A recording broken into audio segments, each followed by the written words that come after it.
How's it going, everybody? Welcome once again to our weekly NASCAR live podcast that we do here on YouTube. We have a really jam-packed show for you guys here today. A lot of exciting guests on that you can already see. They're both already here. So we're really excited to get to talk to them. I'm Eric. I'm hosting this week, and I'll throw it over to you, Danny. Hey guys, it's Danny B Talks here. I put out a video today about NASCAR Heat 3. If you haven't subscribed to me already, go ahead and hit the subscribe button. I hope you enjoyed today's podcast. I'm going to pass it on over to the iceberg. I still suck at intros. Oh, what's up, guys? Nothing's changed here. I'm excited to have these guys on. Been watching them for a while, and I don't know what else to say. Like I said, I suck at intros. Darian, you're up. Well, I'm so hyped for today. What's up, guys? It's your boy Black Flags Matter, aka Darian Gilliam. So, like I said, I told you guys I would get him on. I told you guys when I made the announcement. I do not lie. UrinatingTree himself and David Lane are on today. First off, let's start with the UrinatingTree himself. What's up, man? No need to flatter me, man. I appreciate you having me on. Hey, guys, I just want to say I used to be a big NASCAR fan, like in the 90s and early 2000s. So I'm kind of the perspective of an old fan who's lost interest in NASCAR. I did a video on it in January. I've done a bit on Danica Patrick. More generalized sports, but I go into motorsport every now and again. So once again, I'm happy to be on. Glad you could have me. It's great to have you on, man. So I guess my first question is, Hey, what about David? Hey, oh yeah, that's right. Sorry, man. Sorry, man. I am still here. so live from his car somewhere in the Pocono Mountains is David Land. Yes, I am driving through the Poconos right now. Probably going to be driving by the Pocono Raceway at some point, so I'll wave hi to everyone. But yeah, thanks for having me on. I know I've seen a lot of comments in my personal comment section. A lot of people have wanted to be on this, so I'm excited to come on and talk to you guys. And as you can tell, I really went out of my way to make it happen because we're live in my car right now. So if I die, you will get that live. So that'll be awesome, right? And before we start anything else, we have 225 watching, but only 45 likes. So that's a terrible, terrible ratio. Lick the like button. Come on. The like button, guys. Yeah. We expect Smash better that from you. thing. No, we lick it here. We don't smash it. We lick it. Oh, sorry. We licked the I like passionately lick that thing. Can we ask where you're going, David, or is that too personal of a question? I think he's gotten in a crash, guys. I think he just remembered you out. Are you okay? Personal. No, it just broke up for a second. What did we say? I was asking why can we ask where you're going? Why you're in the Pocono Mountains at such a time? Oh, I'm going back to New Jersey. I was out in Michigan. I was at my family's lake cottage there for a couple days to celebrate my birthday. But I was actually out there to actually race at Indianapolis. It was my first race in a go-kart. So without plugging too hard, we're going to be doing a vlog about that. Or I've already filmed the vlog. I'm coming back home to put it together, and it was an incredible experience. You really haven't lived until you've been on the grid at Indianapolis, and they play back home again in Indiana. So that was pretty cool experience. Well, how'd you do? That's awesome. How'd you finish? It wasn't very good. Remember, it was my first race. I finished the race. I learned a lot, and the team that had me thought I did a good enough job that they want me back. So I guess that's a positive. There you go. All right, that's great to hear. So, I guess my first question for UrinatingTree is, how'd you first start watching NASCAR? Because I know you seem to be watching every single sport in existence. So, I'm curious to know how you started watching. When I started watching NASCAR, it was like when I was a kid, 6, 7. I used to be big into cars. And when I see cars driving around, it always got me really giddy and excited. So obviously, stock car racing was the way to go. I remember not really rooting for anybody in particular. It was just, watching cars go around. It's just, being a little kid, just watching that sort of thing. And then you more or less get into the ethos, the camaraderie, tradition, that sort of style. Remember, I always had this irrational like for whoever was in the 21 Sicko car for Wood Brothers. Yeah, I have no idea why. It was probably the color scheme. I mean, don't get me wrong. Wood Brothers is a solid team, but I mean, just always that irrational feeling. You know what I mean? Right. Yeah, I was just about to ask. Like, I know we talked about like who was your favorite drivers growing up and stuff, and you kind of already answered it. Pretty much just anyone who was driving the 21. Yeah, but Rusty Wallace too. I liked him. So you liked Trevor Bayne, I'm assuming. Trevor Bayne, a little too old. Unfortunately, a little too past my time. Oh, yeah, that's right.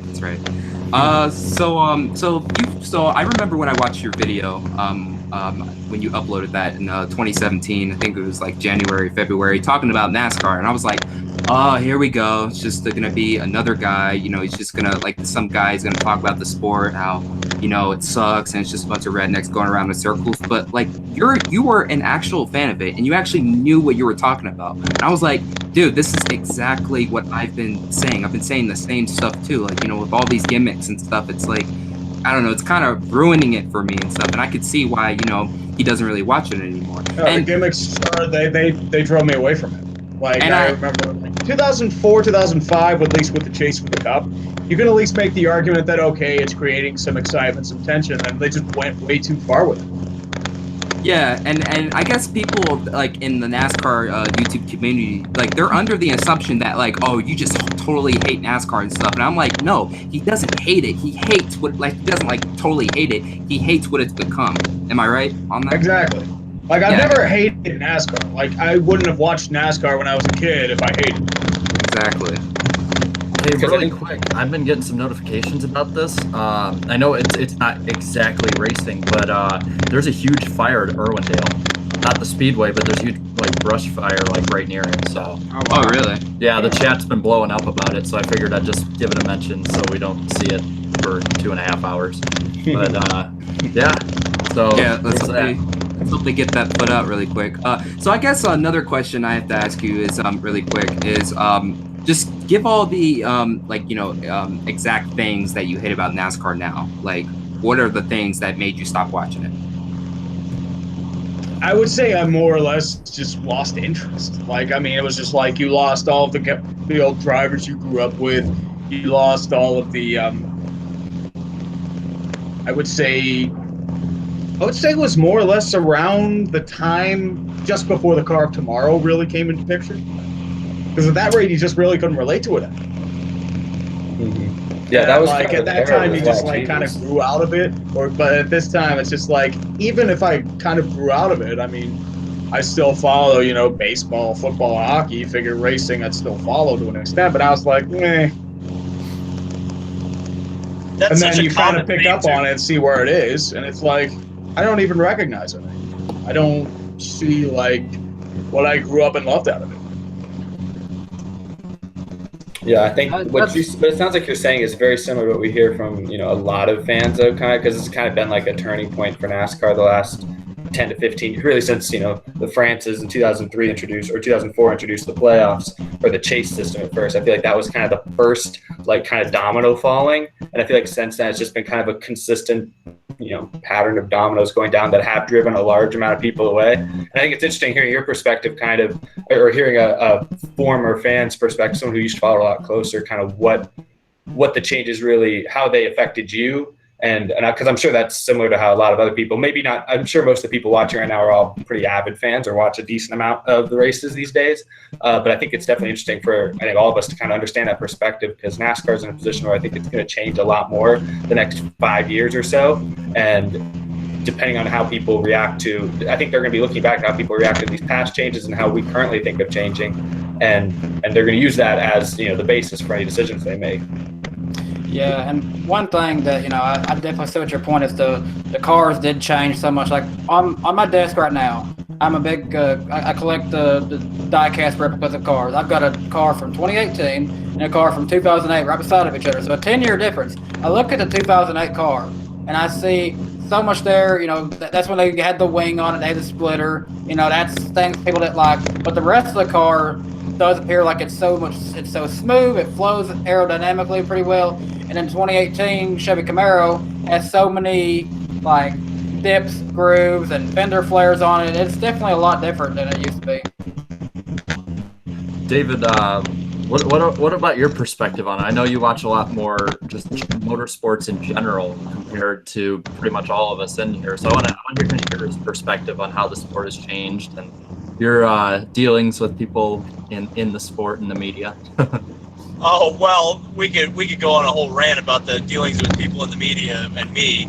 I think in terms of the actual overall sport of NASCAR, it had an unsustainable boom post 2001. There were a lot of factors that factored into that. Obviously, the high-profile death and subsequent mainstream media attention of Dale Earnhardt was a huge factor, as well as the TV deal with Fox and Turner and NBC in 2001, which kicked a whole lot of money, a whole lot of exposure into the sport. And like she said, I think we've lost you there, David. Oh, sorry. Am I still there? Oh, okay, I now can hear you. back. Can you hear me? Now we can hear you. Okay, sorry about that. No, I was just talking about the 2001 was kind of the point where everything started going up. Then about 2005, 2006, 2007, I think it kind of started to peak. And then you had the dip around the time where you had the COT, which was probably the first real hit that I think NASCAR had. I kind of look at NASCAR as something that I think it's not as dire as a lot of people think it is. And maybe some people are convinced that I think it is. I think it will level out. It's kind of what happened to IndyCar racing in the 90s is happening to NASCAR right now, which is you had a sport on a huge incline.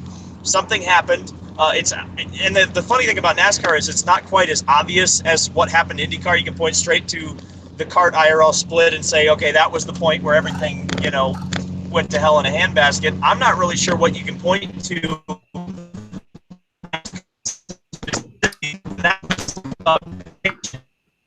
And the Pocono Mountains have 8 David land alive, it sounds like. Yeah, Sorry. we might have to. Cut out again for a few seconds. It's We like heard you you get up 2 until you minutes talked and about then we heard you until you started talking about the how you don't know where NASCAR really went wrong. Yes, yeah. There's not really a point. There's nothing you can really point to and say, okay, that's the thing. That's the one thing that NASCAR would need to change to fix this. I'm not really sure. There's probably a laundry list of things, probably 20 things that you could say NASCAR would need to change, and I'm not sure that they would ever be able to get back to the point that they were in 2001. But I think it will eventually level out. They're going to hit the bottom, and I think the bottom's pretty close. But I would also say about NASCAR that I think it's going to get worse before it gets better, unfortunately. I thought they hit the bottom already this year, like their first year after Dale Earnhardt Jr. retired and stuff. We definitely seen a big drop in ratings over the past few years because of high profile drivers, like Tony Stewart, Jeff Gordon, Carl Edwards, and Dale Jr. retiring from full-time competition. And Matt Kenseth, well, I don't want to say he's retired, but he's not racing full-time. And I guess another thing, I want to ask both my guests and stuff, do you guys think that fans not relating to drivers nowadays also has something to do with it? With the, people not being as interested in it anymore? I would say I think.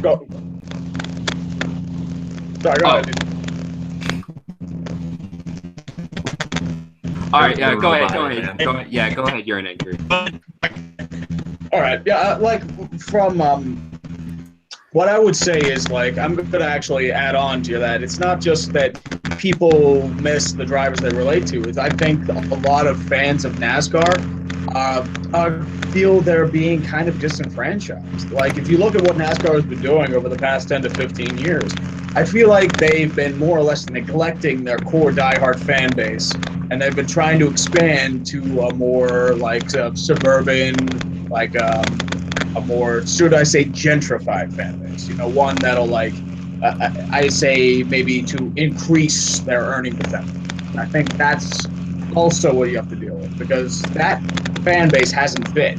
They still haven't really caught on to NASCAR, and they're not really going to events or buying products But now their old clientele, the ones that were their bread and butter, they're starting to walk away. And I think at this rate, you can't relate to any of the new drivers because they haven't grown up with them. Like, they can't really fall in love with an Austin Dillon, or Chase Elliott, or maybe even a Joey Logano. Or, I mean, the only ones they really relate to maybe Kurt and Kyle Busch. Or Ryan Newman or Harvick. We've still got Jimmy Johnson for however long he's going to be here. But Can I make a point? I heard. Can I make a point about the drivers real quick? Yeah, if you don't mind. I think one of the mistakes that NASCAR made in the boom period was put too many eggs in the promotion of the driver's basket. As what is to say, what they were selling was like, come see Dale Jr., come see Jeff Gordon, come see Tony Stewart, rather than come see our racing, come see the show, come see the event. It was come see the drivers. And when the drivers left, the predictable result was, well, Junior Nation, it doesn't care. Jeff Gordon's fans either went to Chase Elliott or lost interest. You know, it's stuff like that, I think, hurt the sport quite a bit. I think they promoted the wrong aspects of it, or at least promoted some of the good aspects too heavily. That's an interesting point, actually. I hadn't really I think because we talk a lot about promotion these days, they've been trying to promote the young drivers, kind of like you're saying they maybe made a mistake on in the past. And it hasn't worked too well yet because the young drivers aren't succeeding. The first one just got a win that they've been promoting.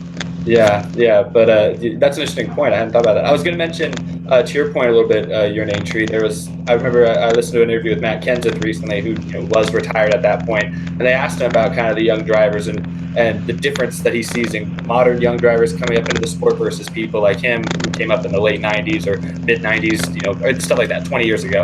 And the big difference he noted was that these young guys, he specifically called out, I think it was Kyle Larson and I want to say it was Chase Elliott, or it might have been Joey Logano. I don't remember which one, but he called them out saying they're both really talented. They really are great at driving, but they don't know anything about their car. They couldn't tell you what. I don't remember what he exactly said, but he's like they might not even know what like a head gasket looks like or something like that. And versus a lot of these modern drivers that are retiring, like worked on cars a lot more. And I think that's kind of going back to NASCAR's core audience probably can relate more to a Tony Stewart or someone like that who worked on cars or who's come up through it more grassroots style versus a Logano or a Dillon who's kind of been given a car and said go drive, don't care what it is, just go drive, man. I don't know. I remember back, I think 2008 or 9, it might have been a little earlier, but Dale Jr. in an interview was saying how it was both kind of shocking and really kind of pissed him off that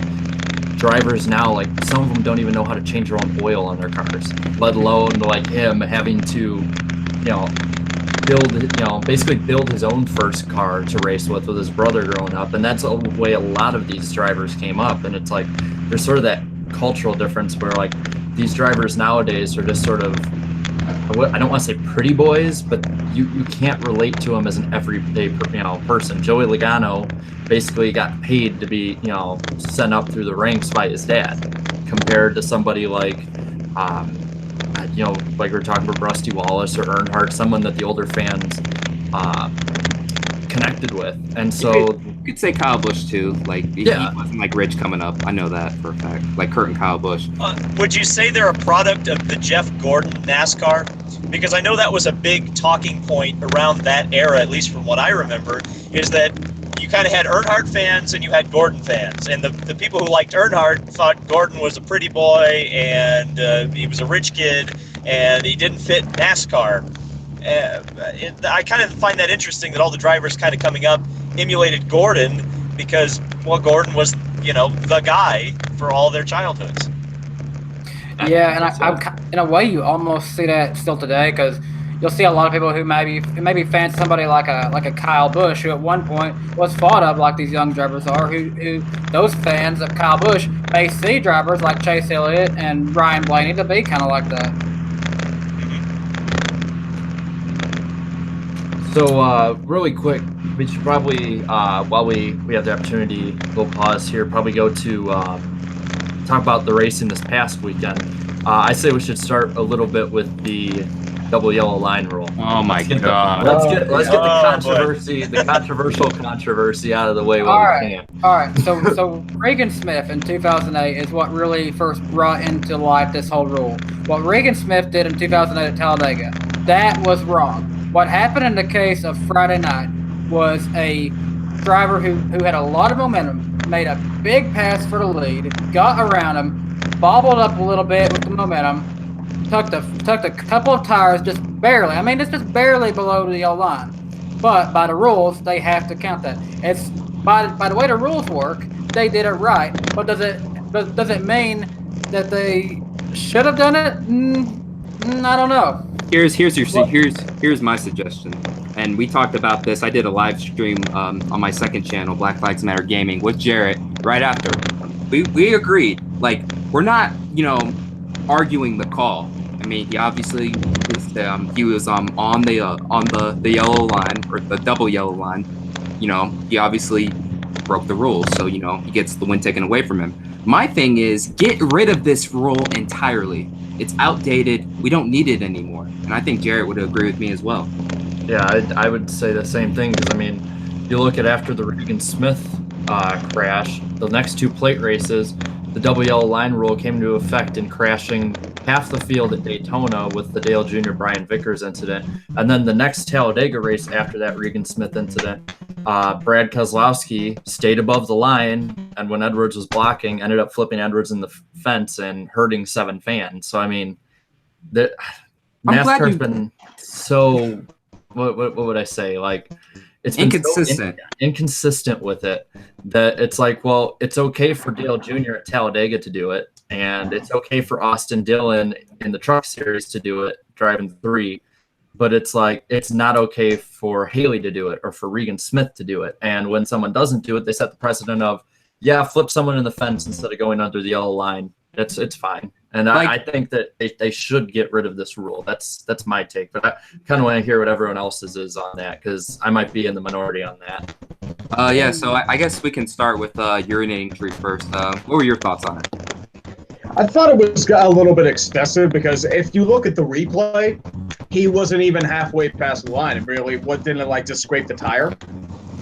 Yeah, it was maybe 6 inches. Yeah, I was just like, I'm revisualizing the play in my head. I'm sorry, not the play. The I'm used to all different sports jargon. Forget it. In a way, that move was as well calculated as any kind of play, really. So. Oh yeah, technically. I mean, he had momentum. He went on the low side. Unfortunately, he went a little past the yellow line.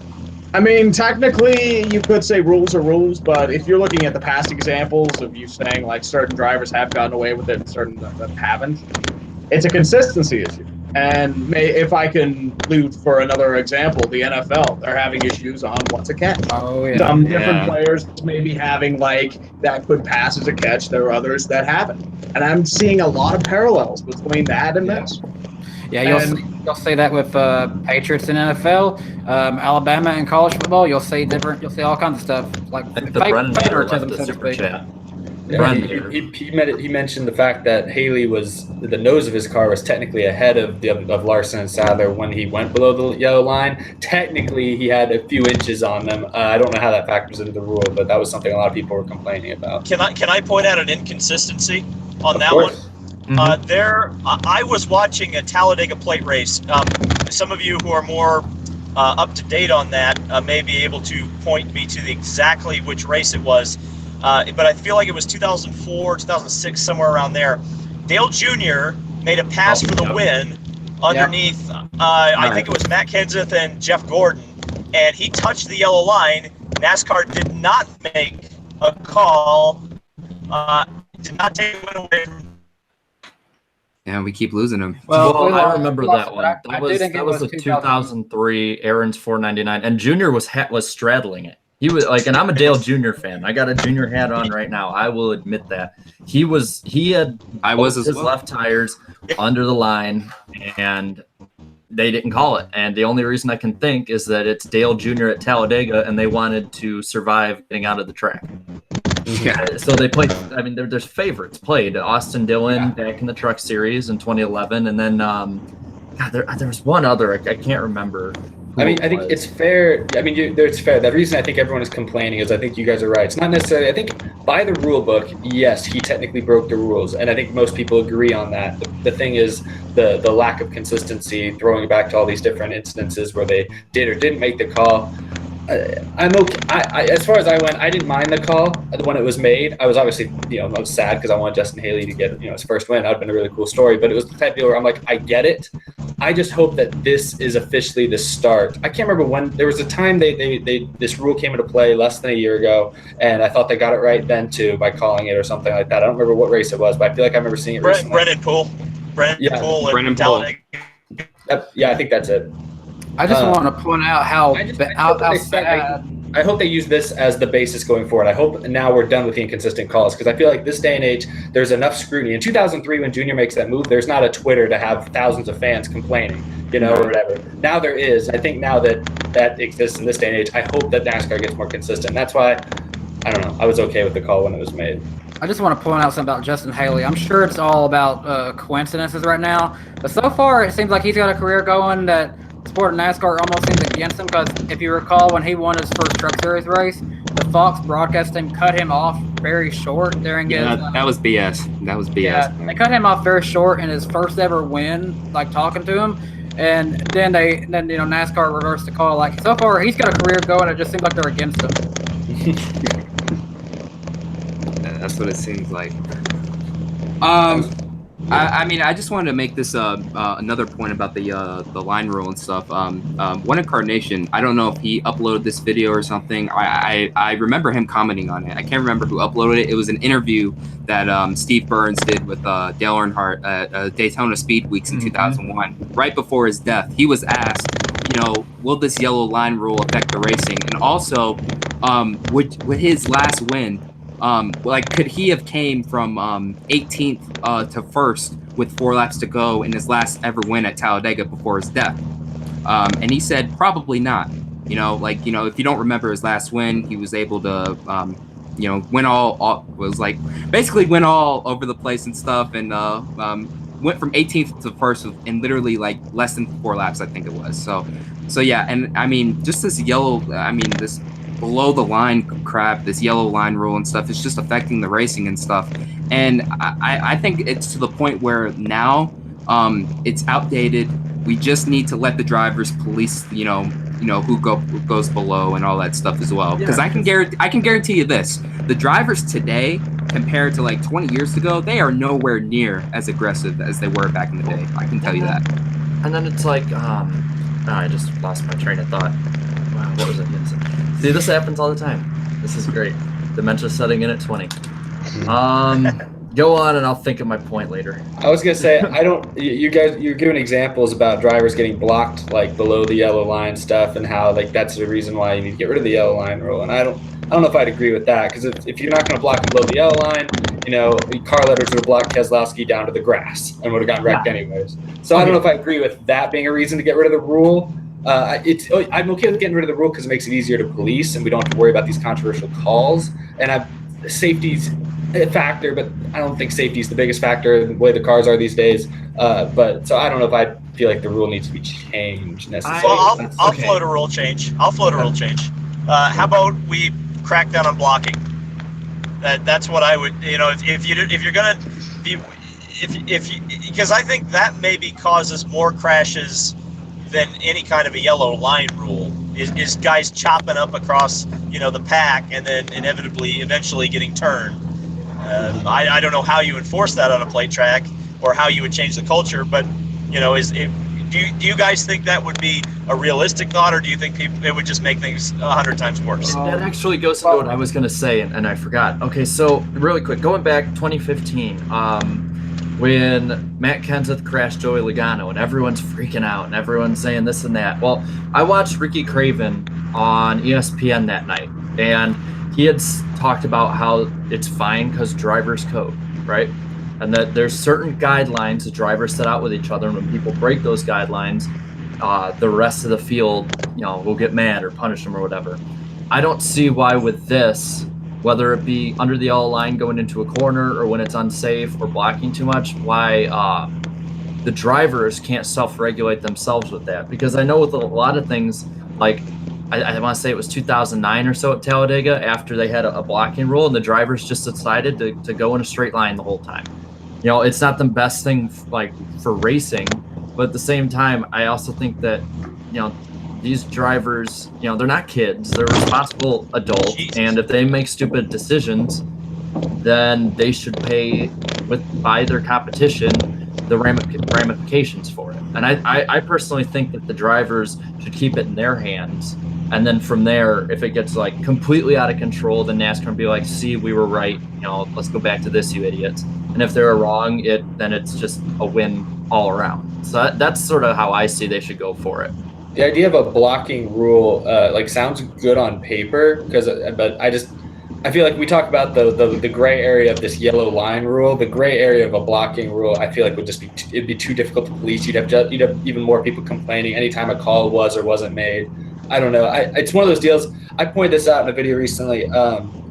Like this last weekend's race at Daytona, we haven't really talked about it specifically yet, but it was a crash fest. There was more crashes there than Daytona's used to seeing, or at least all the crashes seemed like very big crashes, because you didn't have very many small crashes. And I noted that two of the four biggest crashes were caused by Stenhouse. So Stenhouse was just a menace out there. But I would argue another two of the four crashes were caused by the two rookie drivers on the track.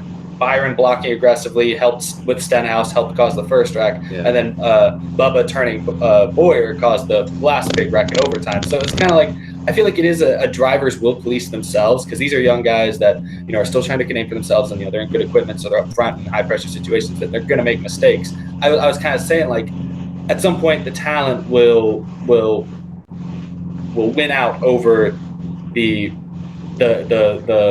what am I trying to say? Like, the fact that Daytona creates a situation where wrecks are capable or very possible and can be very dangerous, at some point the talent will overcome that, and we won't see as many wrecks. I mean, think about, like, 2013 was the first year of the Gen 6 car. The Daytona race, the Daytona 500 was a very boring race, but you didn't see that many big wrecks, because I think that at that year you had a lot of you didn't have nearly as many young, inexperienced rookies, and also I guess you just had people not wanting to make as many aggressive moves. So I think I like the idea of drivers policing themselves, because I think at some point the rookie drivers and Stenhouse will eventually learn that that they can't drive and they can't block aggressively at lap 40 or whatever it was, and you got to be careful. So I think a specific rule would be difficult to enforce. Yeah, dude, Stenhouse needed a police escort. I mean, that's how bad it got. Really quick. AAA Cup Series.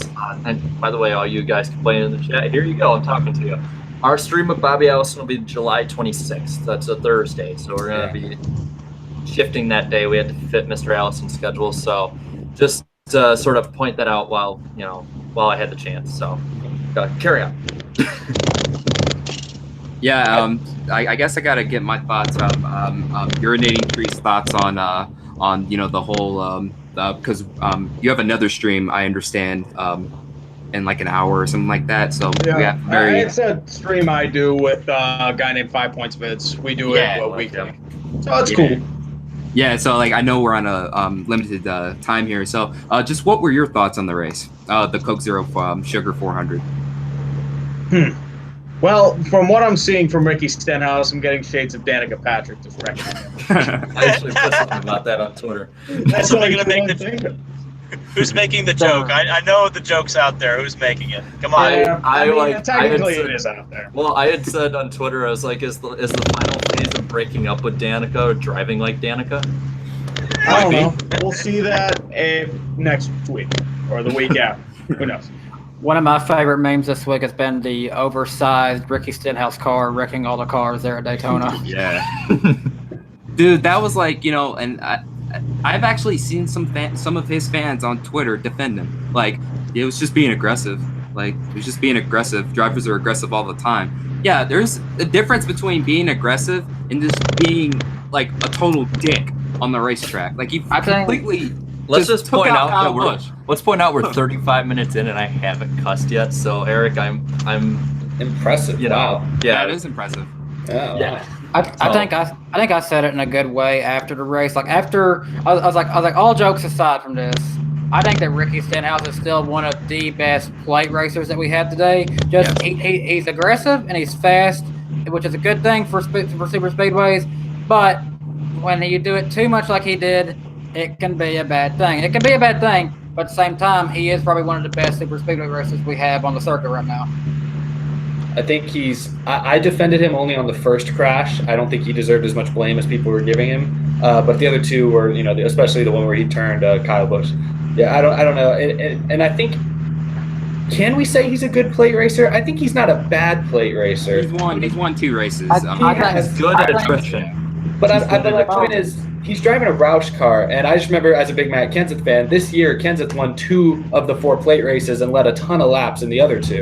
So I just know that Roush gives good plate cars. Trevor Bayne driving with a Roush engine in a Wood Brothers Ford has won the Daytona 500.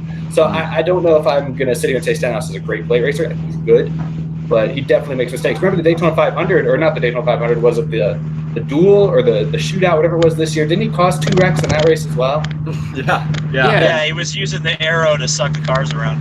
Yeah, so I think he's good. He's definitely aggressive. Oh, you guys got the buzzword. He is aggressive, that's for sure, but I don't know how good I'm not going to diss Ricky Stenhouse. I really like him, but I think, you know what, I think he's a good plate racer, but honestly, I feel like I get the feeling like he thinks he's like way better than he is.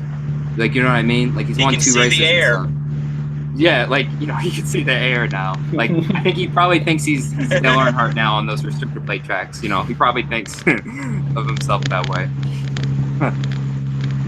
So other than the crashes, what else do we think of the race? How about our new young winner? NASCAR finally paid off with their Young Guns broadcasting.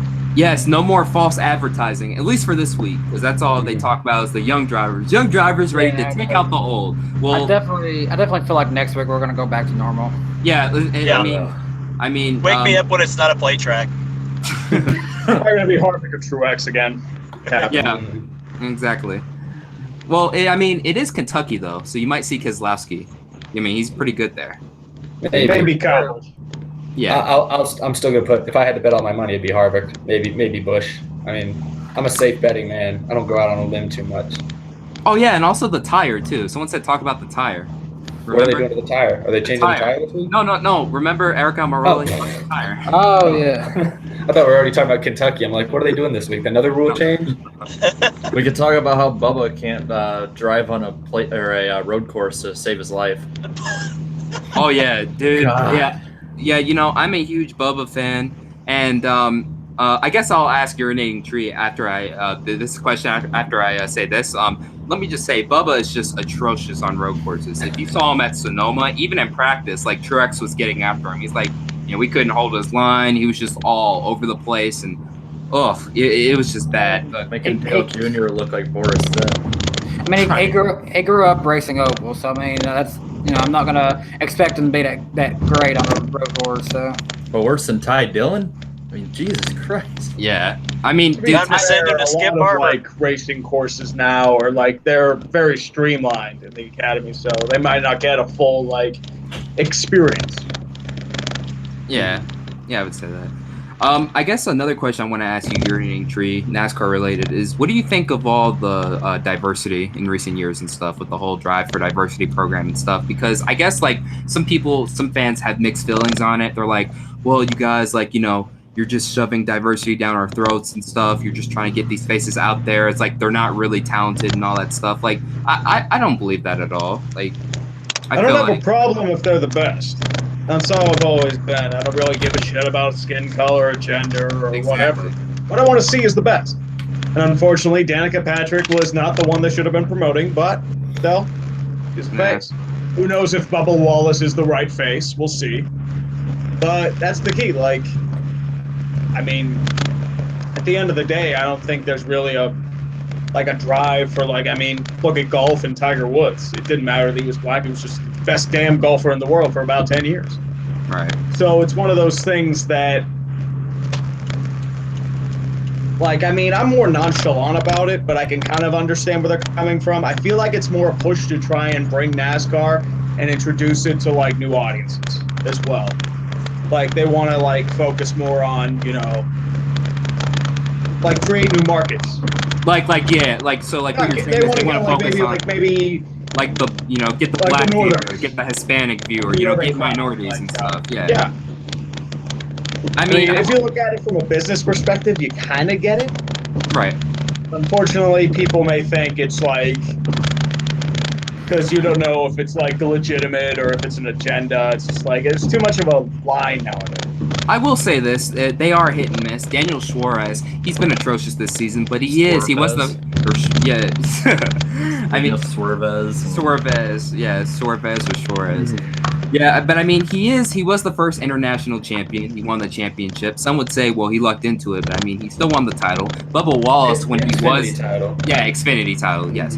And Bubba Wallace, when he was coming up in the Truck Series, when he was in some of the best equipment in that series, he was winning races consistently. But now he's driving for what I feel like is a garbage team in Richard Petty Motorsports, and he's like 25th in the standings and stuff. So I mean, I could see why people are saying that. But I mean, I don't have a problem with it either, just as long as they're good. Like I don't play favorites. If Bubba was wrecking like Danica Patrick every single week, I would call him out on it. Yeah, exactly. Have you? I'm curious. Have you kept up with any of the like really young drivers? Because there's a few like female drivers that I know we talk about a lot on this show that are coming up through some of the lower series. Have you heard anything about like Natalie Decker or Haley Deegan or some of those people? I haven't heard of many of the prospects, unfortunately. Like the ones I hear of are the ones that are starting to come up, like through the ranks. You know, like the young up and comers. You know, like your Chase Elliott's, your Austin Dillon, Byron's. Yeah. Eric Jones. Yeah, because I know right now a lot of people hype up. There's Haley Deegan, who's racing in K&N Series. She's, I think, only like 16, but she's part of the NASCAR Next class, which is another one of their programs. She almost won her first race a couple weeks ago. So people are excited about these people. I wasn't sure if you'd heard of them, but I know a lot of fans are excited about the idea that some of them dudes, but in this case, some of these female drivers, possibly making waves in the next few years. To be fair, talent doesn't really care about sex, age, or gender. Talent is talent, no matter what it is. But I think this is something you can agree with. You know, I've said this on Twitter. I've said this, many times. Nowadays, you don't have to be the most talented, or you don't have to be talented at all in NASCAR nowadays. Nowadays it just matters on how like how deep are your pockets, like exactly, like who has the most money and stuff. I can tell you like 5 pay drivers that I just absolutely hate that are still in the sport that should not be here. Paul Menard. Well, no, Paul Menard. I guess he's he's okay. decent. He's decent, but I mean, like a John West Townley, a Ryan Reed. Those guys were just awful. Well, Menard didn't deserve an upgrade from last year to this year. I don't think he'd earned a better ride over some of the guys who went without rides. Okay. Yeah, that's going to be where it happens everywhere, though. I mean, unfortunately, NASCAR, it's based on money. If you have more money, you can throw more money into your car. You can soup up your engines. You can go faster. And I think that's what NASCAR is getting into too. Like there aren't really limits, and there isn't much of not a parity per se, but like a team divide. You have your haves and your have-nots. And to be fair, you've always had those issues. I guess it just doesn't make sense to me. It's like, yeah, I understand a team needs money and stuff, and if you have to get a pay driver, by all means, if he's decent, go ahead. But like to have like a team, like other teams, constantly signing someone like a John West Townley, yeah, he's paying you money, but he's just gonna wreck your equipment and stuff. So I don't know, it just doesn't make any sense to me as well. Is there a stipulation that they pay for wreckage if there is? I would assume so. Maybe. Yeah, that's probably why. They probably don't lose money off it. K Hill 145 asked in the chat with a super chat what we thought about the Toyota Supra being announced for the Xfinity Series. I assume at least most of us saw what that looked like.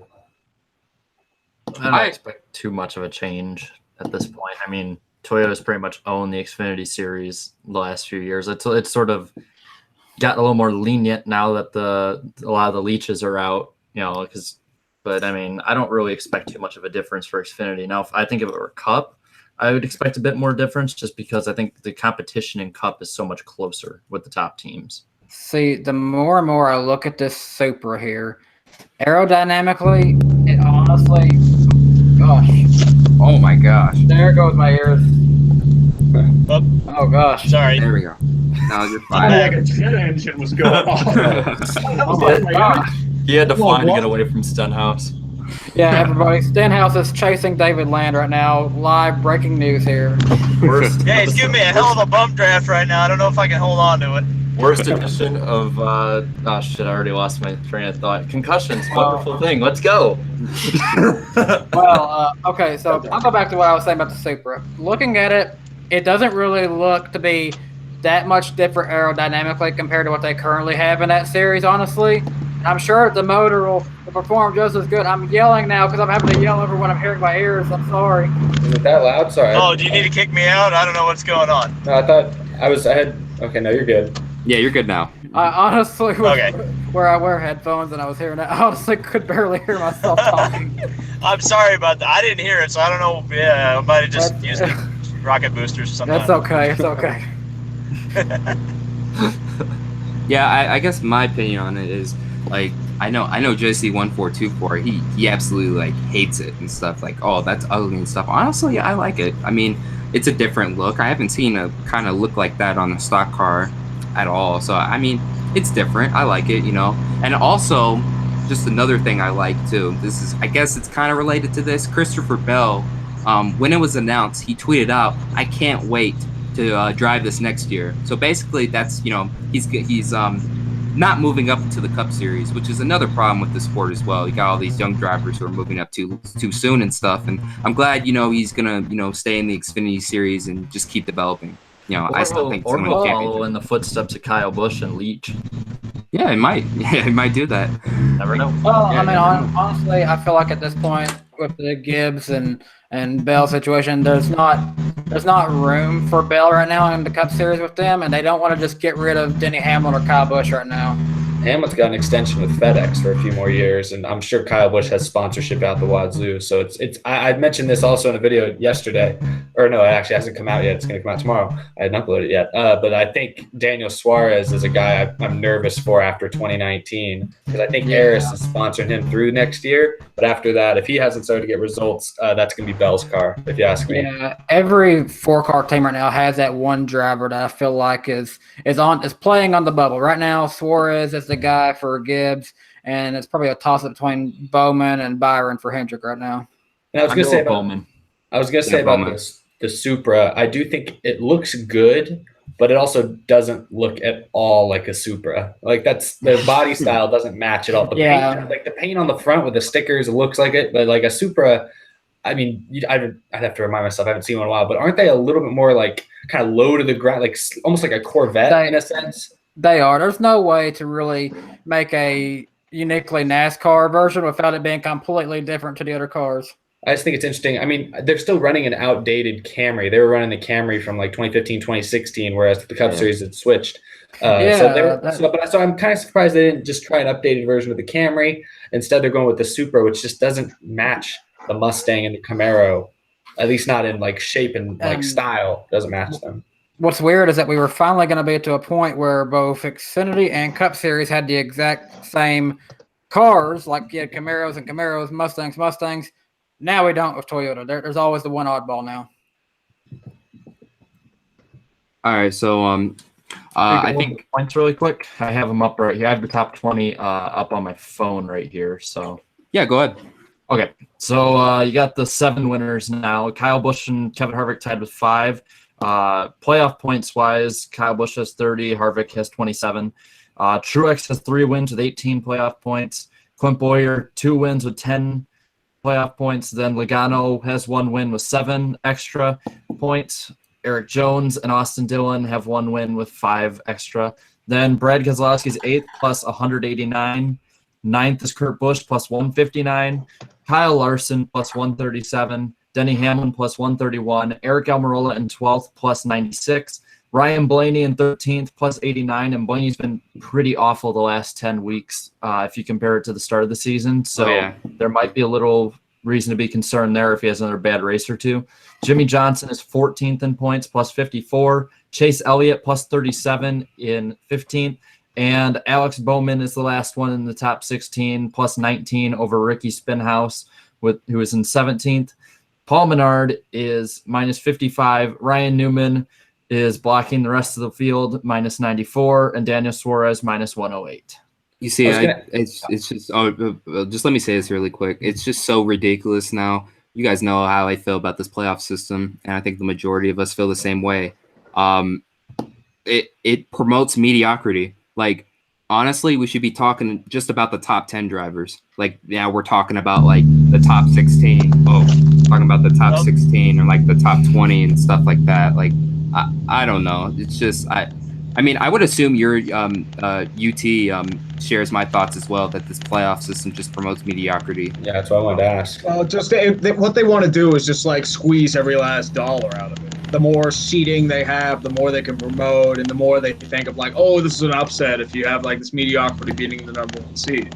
That's not going to happen though. Nobody like if you're running 16th, you're not winning the title. I can guarantee you that. Like Alex Bowman 16th. They want to see it. They want it, yeah, just in case. You know, like just in case. You know, UMBC beats the number one Virginia, or a Loyola Illinois runs up to the Final Four. They can push it. It's like, hey, look, anyone can win the title. Mm-hmm. I think that's what they're trying to shoot for. And really quick, I don't know if you have to leave soon. I see it's almost like 9 o'clock your time. That's when you start your other stream. I just have one last question. So in your video series, in your locale series, you've done videos on like, you know, for example, the Philadelphia 76ers, on them being a locale and stuff, you know. And then once they started becoming good, you made a video saying, you know, titled Revisiting the Philadelphia 76ers and stuff. Because now the process is finally working. They honestly look like they're gonna. I think they'll make the NBA Finals next season, to be honest, out of the East, since LeBron's in LA now. So I guess my question is, what would NASCAR have to do? You know, what are some changes it would have to make? What would it have to do exactly for you to make a video titled like, you know, Revisiting NASCAR? Well, it doesn't have to be any good things too. It could be like a rough situation, especially with the France family rumored to sell. It could be one of those things, because I've done one like on the Pirates that's a little bleak. I mean, it could be either or. But the way for NASCAR to fix itself, it has to simplify. You can't complicate things more than you already have. You can't go on about overtime lines or like timed cautions or experiment with segmented races or anything like that. All you're going to do is just confuse people that are trying to get into the sport, and the people that grew up with it are just going to think it's like they're trying to make it into every other sport. The thing with racing is it's very unique, and you can't really replicate it. Yeah, I mean, that's what drew me to the sport. You know, it's like, wow, it doesn't have a playoffs. Like, literally every race back in the day mattered and stuff, you know. Like, yeah, they're racing at, like, you know, like maybe a boring track, you could say, like Pocono or something like that. But, like, you know, if, like, the points leader Rex, this could have, like, huge championship, implications. When now it's, like, the only races that really matter to me are the final 10. Yeah, I mean, like, they turn Homestead Miami. They're trying to make that into a marquee event, but Homestead Miami really doesn't do anything. Your big events have always been, you know, Daytona, Talladega, Bristol, Martinsville. I'd say the road races of Watkins Glen, and I don't know what Sears Point's called now. Is that Infineon, or is that Sonoma? Sonoma. Sonoma. Yeah. Okay. They got the Infineon was the old name before Sonoma. But like those, I always thought were the big tracks. Like Homestead Miami is just like a oval. Yeah, like really crazy. Yeah, it's sort of they Bristol. tried to make it big. What happened to that track is sad. Oh yeah, I saw your comment on Bristol, man. You just said they totally killed Bristol. Yeah. I mean, like I'm seeing all the empty seats. I'm like, what the fuck? Oh, dude, it's bad. We were on. It's like I'm looking at a sparse like NFL game in like Cincinnati. Well, yeah, we were talking about that, and it's like we have this friend of the stream, IDK player, who was 17, and we told him that back in the day there used to be like a 5 to 7 year waiting list to get tickets at Bristol, and he was like in shock. Bristol right? was like one of the greatest tracks. And also, also, I look forward to it every year. It was always bumpy and grinding, but it wasn't like the dirties kind. It was like it was so short, and you had to fight for position every time. And also, perfect racing. I live 2 hours away from Bristol Motor Speedway, so that's the track I go to the most. You know, used to, like you said, it'd be impossible to get tickets. I've got a guy said he can't make it. He's just sending me free tickets. Like, people just get free tickets to Bristol now, it seems like. Yeah. And also, just you know, for you younger fans and stuff, like, UrinatingTree will get this. Like, back in, like, the early 2000s, like, NASCAR had the NFL exec sweating. Like they're like, okay, like how can we promote the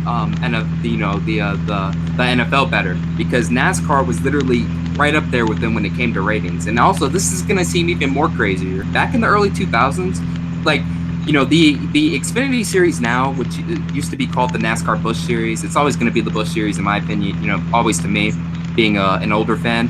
You know, what did you say, Jarrett? They used to have better ratings than the NBA? Mm-hmm. Something like that? Yeah, and they used to have 100,000 people each week. I mean, in Indianapolis, before Goodyear Armageddon had like between 250 to 350,000 people show up in attendance, whether it be in the stands or infield. For a couple years, it was better attended. The Brickyard 400 was better attended than the Indy 500. Yeah, I mean, that's just insane to think about. It's insane. And like NASCAR and the Coke 600 had better ratings than the Indy 500. It's just insane to think about that. You know, it's definitely jumping in the sport in its peak, like a lot of us did, and like a lot of fans, I think is why so many people think that it's the end of the world with how NASCAR is doing right now. Because, you know, growing up, we knew nothing but NASCAR being the best thing, you know, the hottest thing on the market. So absolutely. Oh, again, I don't think every year. Yeah, I mean, it was just like I living in Northern Illinois. It's like from about the age of 7 to 12, there was NASCAR stuff all over the place, and then, you know, nowadays it's cooled off and stuff. It's sort of the ebb and flow of popularity with sports. You saw MLB go through it. You've seen the NBA go through it. The NHL is in a bad period right now. And I think with the changing medium, I think the TV ratings getting worse is sort of, it's overblown a little bit compared, just because people are streaming now. I mean, you can go on YouTube when there's races on there and, you know, 1,000 to 3,000 people are watching the race, you know, and for just a no-name stream on YouTube, that's pretty good. So, yeah, but you also have to worry about too. It's not just ratings; you have to worry about attendance. You also have to worry about merchandise. Yeah, I think with NASCAR, you're losing a lot of attendance. Mm-hmm. It's getting pretty rough. I was seeing like empty seat photos from like the Coca-Cola 400, the Coke Zero 400. It's kind of seeing that. Like Charlotte's had issues. Like, is there any track that's really selling out? Watkins Glen. Watkins Glen sells like 100,000 seats each race now. And also, this is, I mean, technically they did Las Vegas, but you know why? Because they literally, like, I was at the race. They literally covered up some of their, you know, top section seats with, like, you know, dirt and all that stuff. They're going to build luxury suites. They're going to build luxury suites now for, like, those races, but nobody's going to buy them because nobody goes. Why would you buy a luxury suite to a race? Yeah, exactly. I mean, I get what you're trying to do. You're trying to make it into every other sport because every other sport has luxury suites, and they wanted a piece of that pie. But NASCAR's always been about, you know, the common fan. It's always been about being in the infield. It's about, you know, the tailgate, and always about, you know, the sort of like the roots experience. It's never been about, you know, corporate dollars or like big money, and that's where I feel like NASCAR's lost its way. Absolutely. Yeah, I think you're right. So really quick, UrinatingTree, just wanted to say thank you for coming on tonight. I see your other stream. I think it starts in less than a minute now, so I don't know if you have to go now. No, one last question. I mean, I could chill off for a little bit. Like 5 points. Okay. I mean, he'll know too, but otherwise, hey, I'm happy to be on. I'm glad I could join.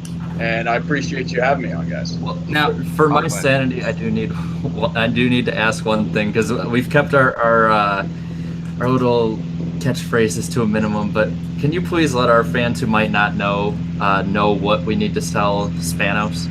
Oh, Spanos, Jesus. I'm sorry, man. I had to ask. The thing with Spanos, that came out of nowhere. Like, it happened the first couple weeks unironically, and then after that, it's just like, let's just do it every week. Could you tell them the phrase, or is that a no? I could do it. Okay. Fuck you, Spanos. I'm sorry. I had to ask. I won't ask for any more of those. No worries, dude. God, man, that's.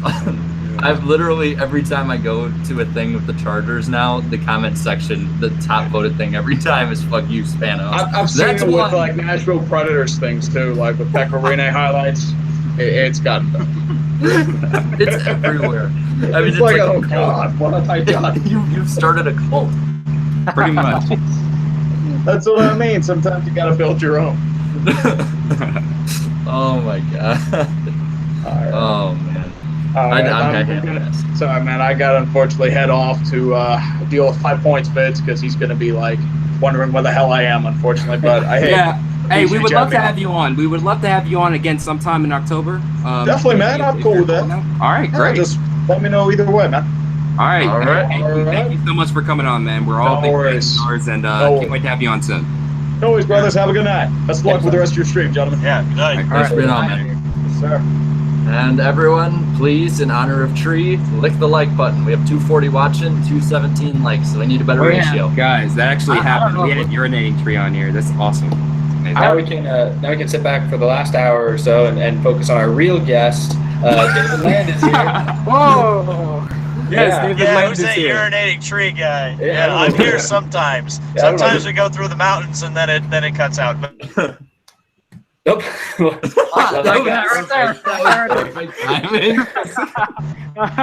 Oh my That was god. great. Yeah. It keeps Okay.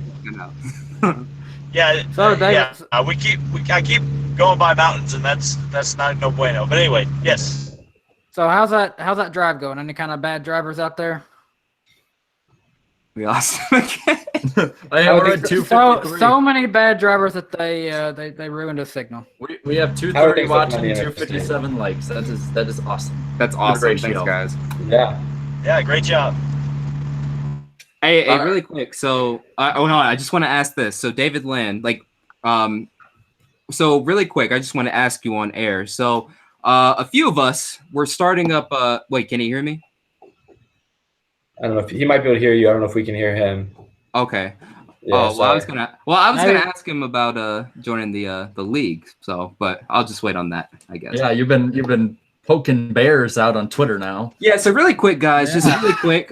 Just let me do some promotion for this really quick, guys. Mm-hmm. So if you haven't heard, this offseason, some of your favorite, most notable NASCAR YouTubers will be battling for the cup in NASCAR. And Black Flags Matter will be there too. Yes, and Sadly, not Xbox Danny though. yes, and unfortunately, so I'm proud to announce the NASCAR YouTube Pro Series. That's the name we started up. We came up with now. Posted something on Twitter.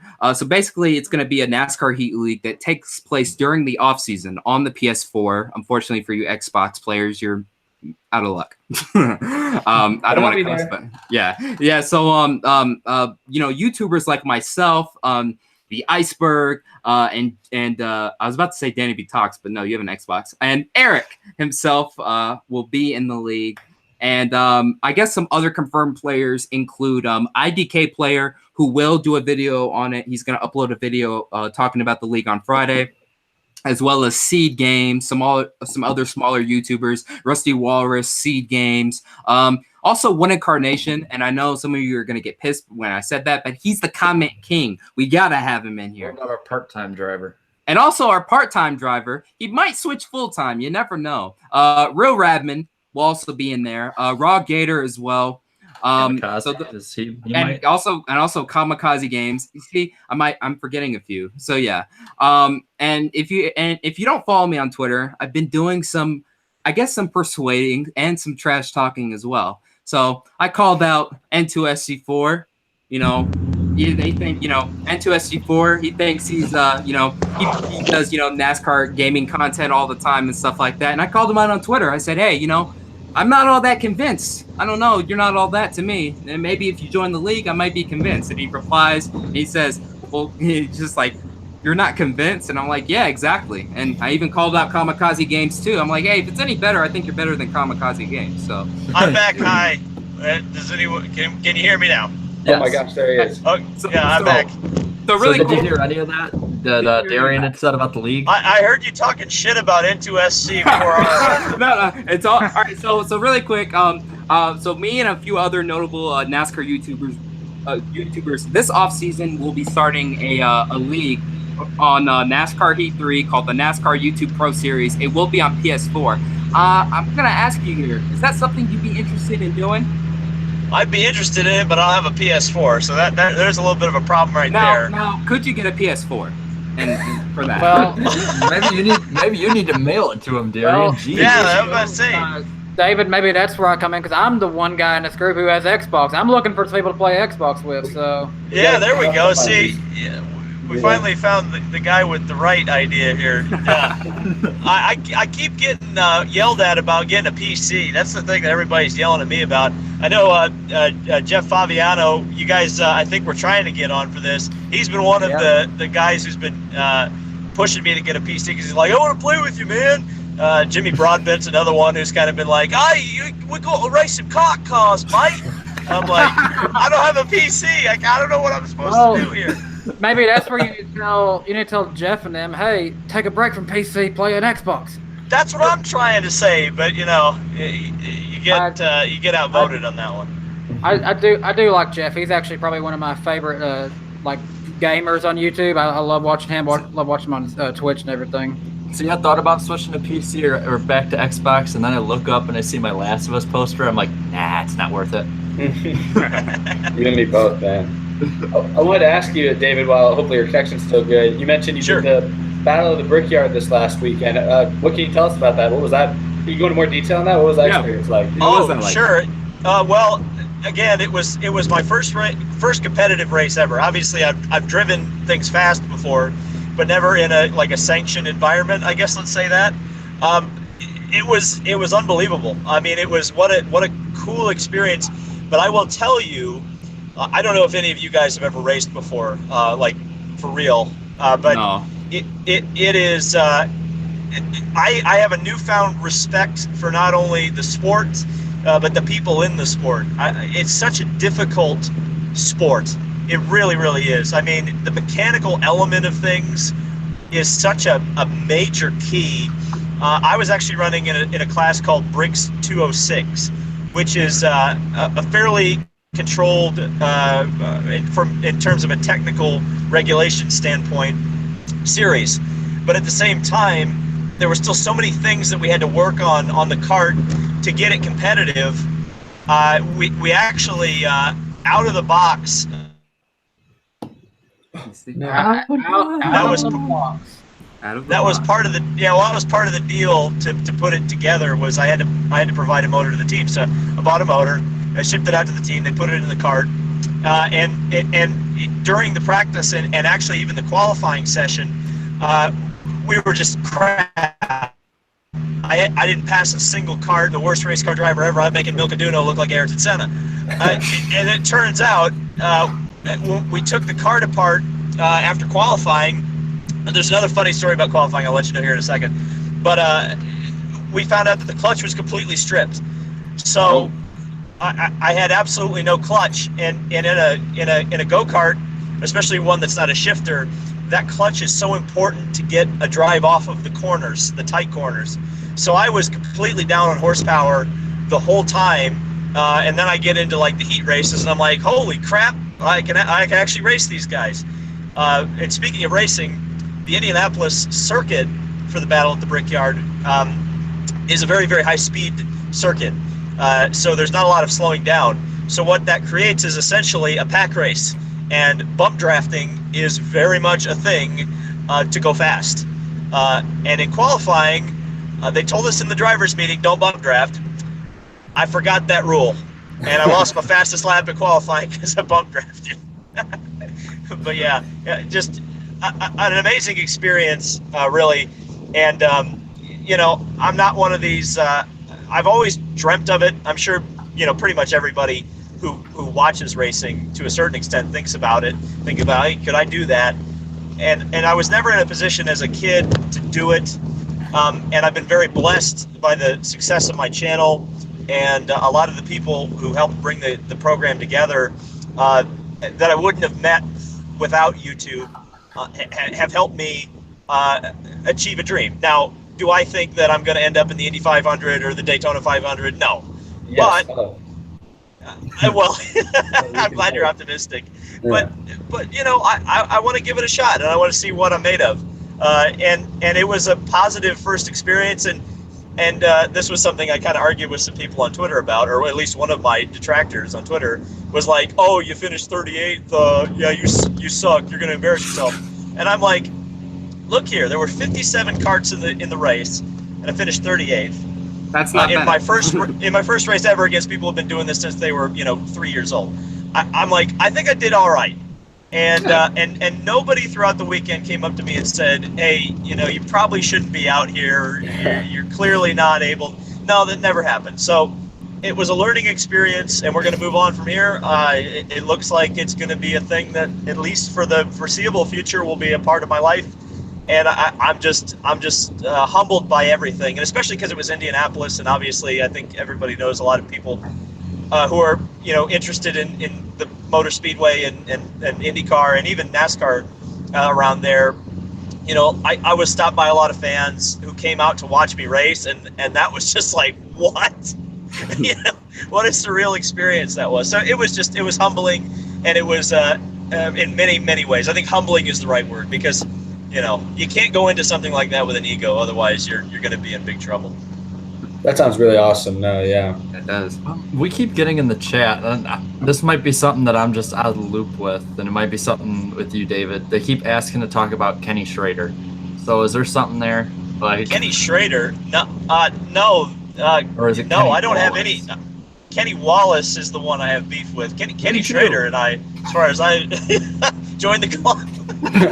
No. Here was the thing about. So I called Kenny Schrader out. And I called Kenny Schrader and Regan Smith out, probably 2 months ago now, because I got really mad at one. It was weird. Sometimes I see things and I'm like, I need to make a video about this, because Kenny Wallace and Regan Smith, for some reason, both decided to compare NASCAR to F1 in like a negative connotation. They're like, F1's not racing. It's so boring. They don't pass. How could anybody? That's the stupidest thing I've ever, I remember watching that. I was like, what are you guys doing? Yeah, and so I called them out, in a video. I think I called it like NASCAR versus F1. Why is this a thing, or something like that? And I'm like, here's the funny thing that I found about YouTube, and I'm sure you guys may not think this, but as I found out, people in the sport do watch us, and they do know what's going on. Great.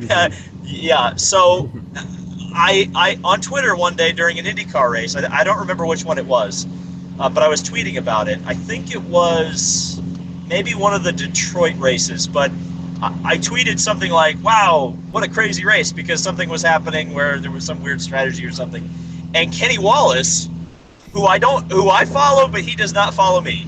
I hadn't tweeted at him at all, quotes the tweet and makes some ridiculous, I couldn't even believe it. Looked like something like somebody from Reddit would do.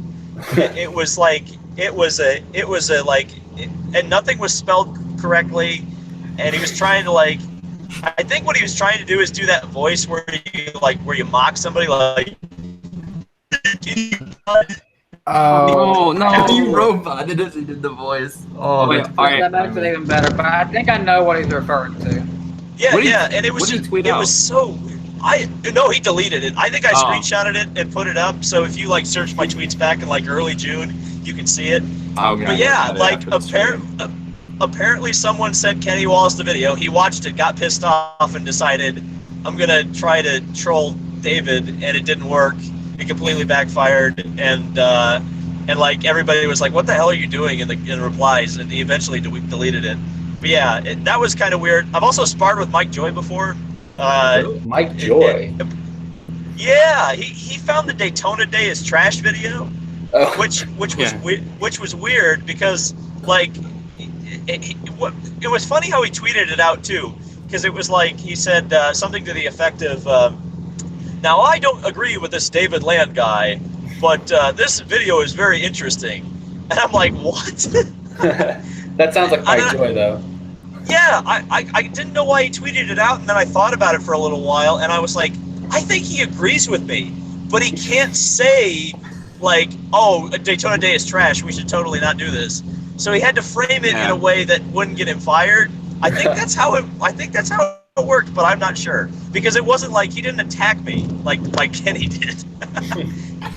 And Kenny Wallace, just really quick, who is he to attack anybody? Just first off, let's just get that out the way. His career highlight is finishing second. Yeah, his career highlight's finishing second. That's about it.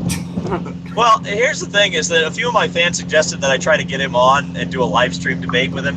I hope he would be. I think I need to do that at some point. I guess he's not as busy now. Does he still do Race Hub? I'm not seen sure. him I didn't know anyone really watched Race Hub anymore. Yeah, I didn't. Well, I'll be completely my honest. point. I'm not even joking.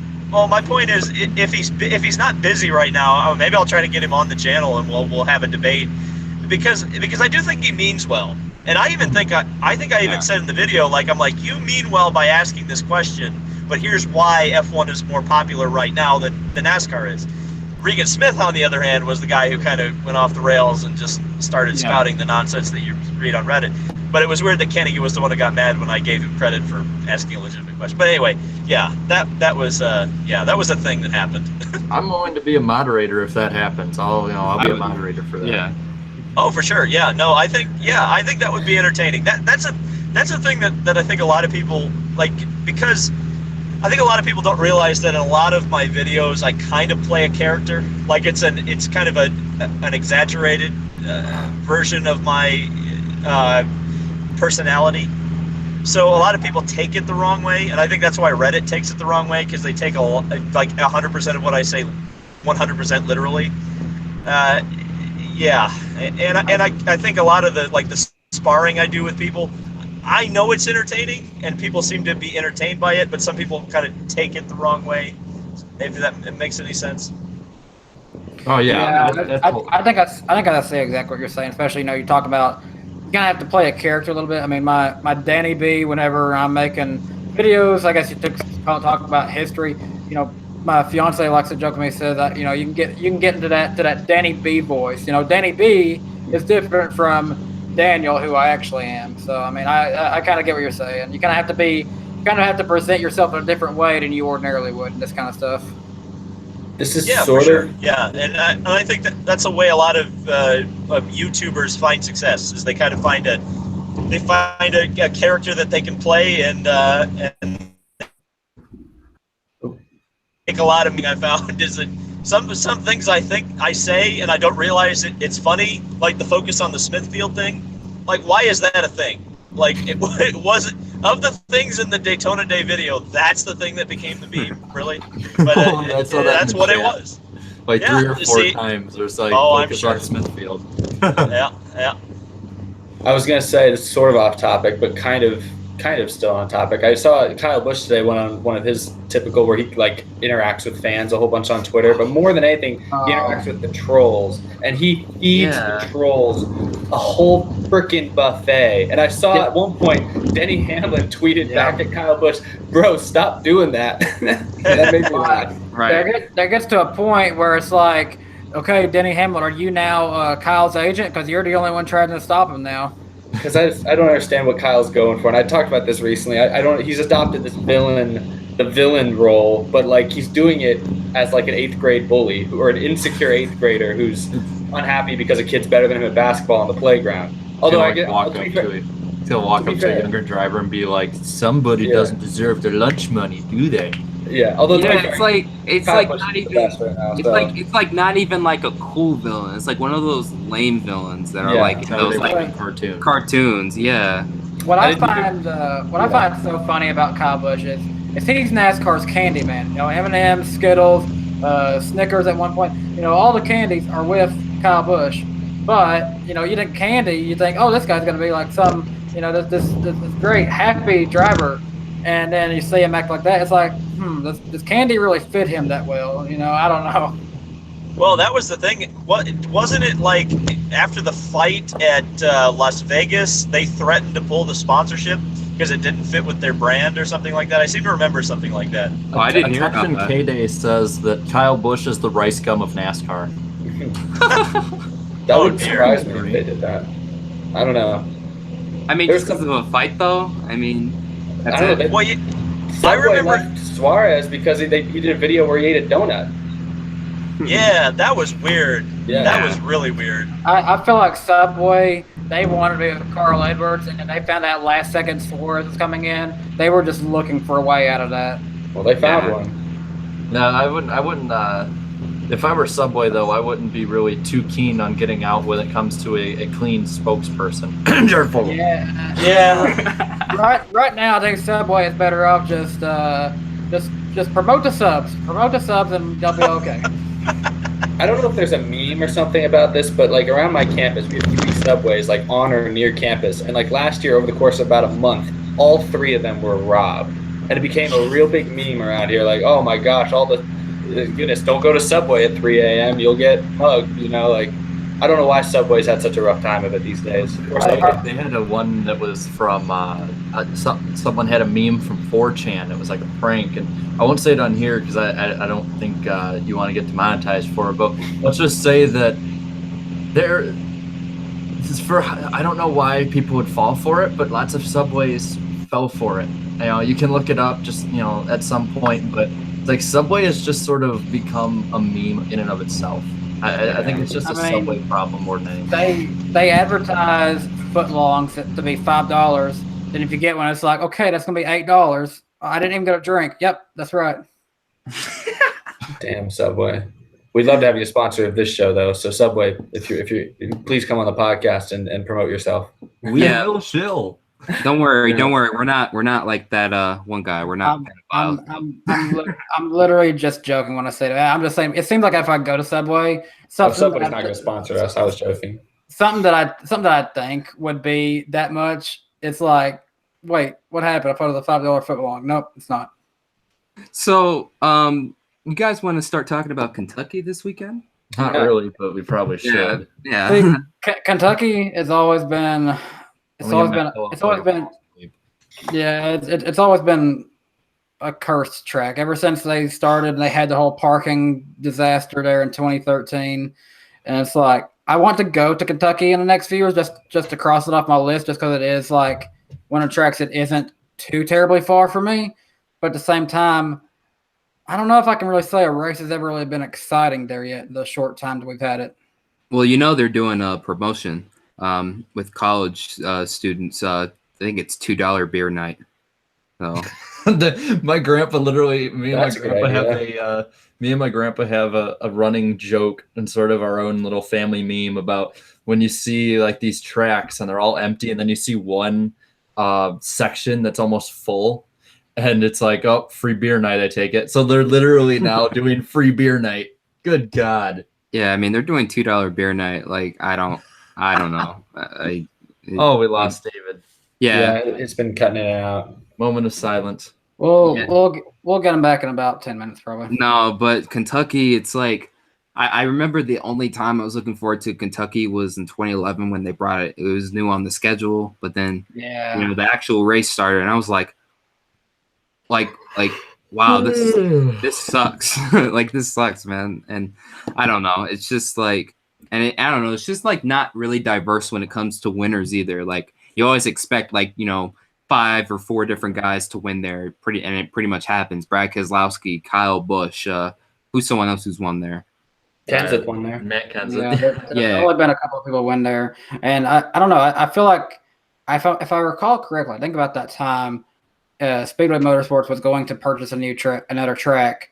And I think it was coming down to them either going to purchase Kentucky or Nashville Super Speedway. I don't know. Like, imagine how different it would have been if they went with Nashville instead. Dude, let's just put this in perspective about playing this back.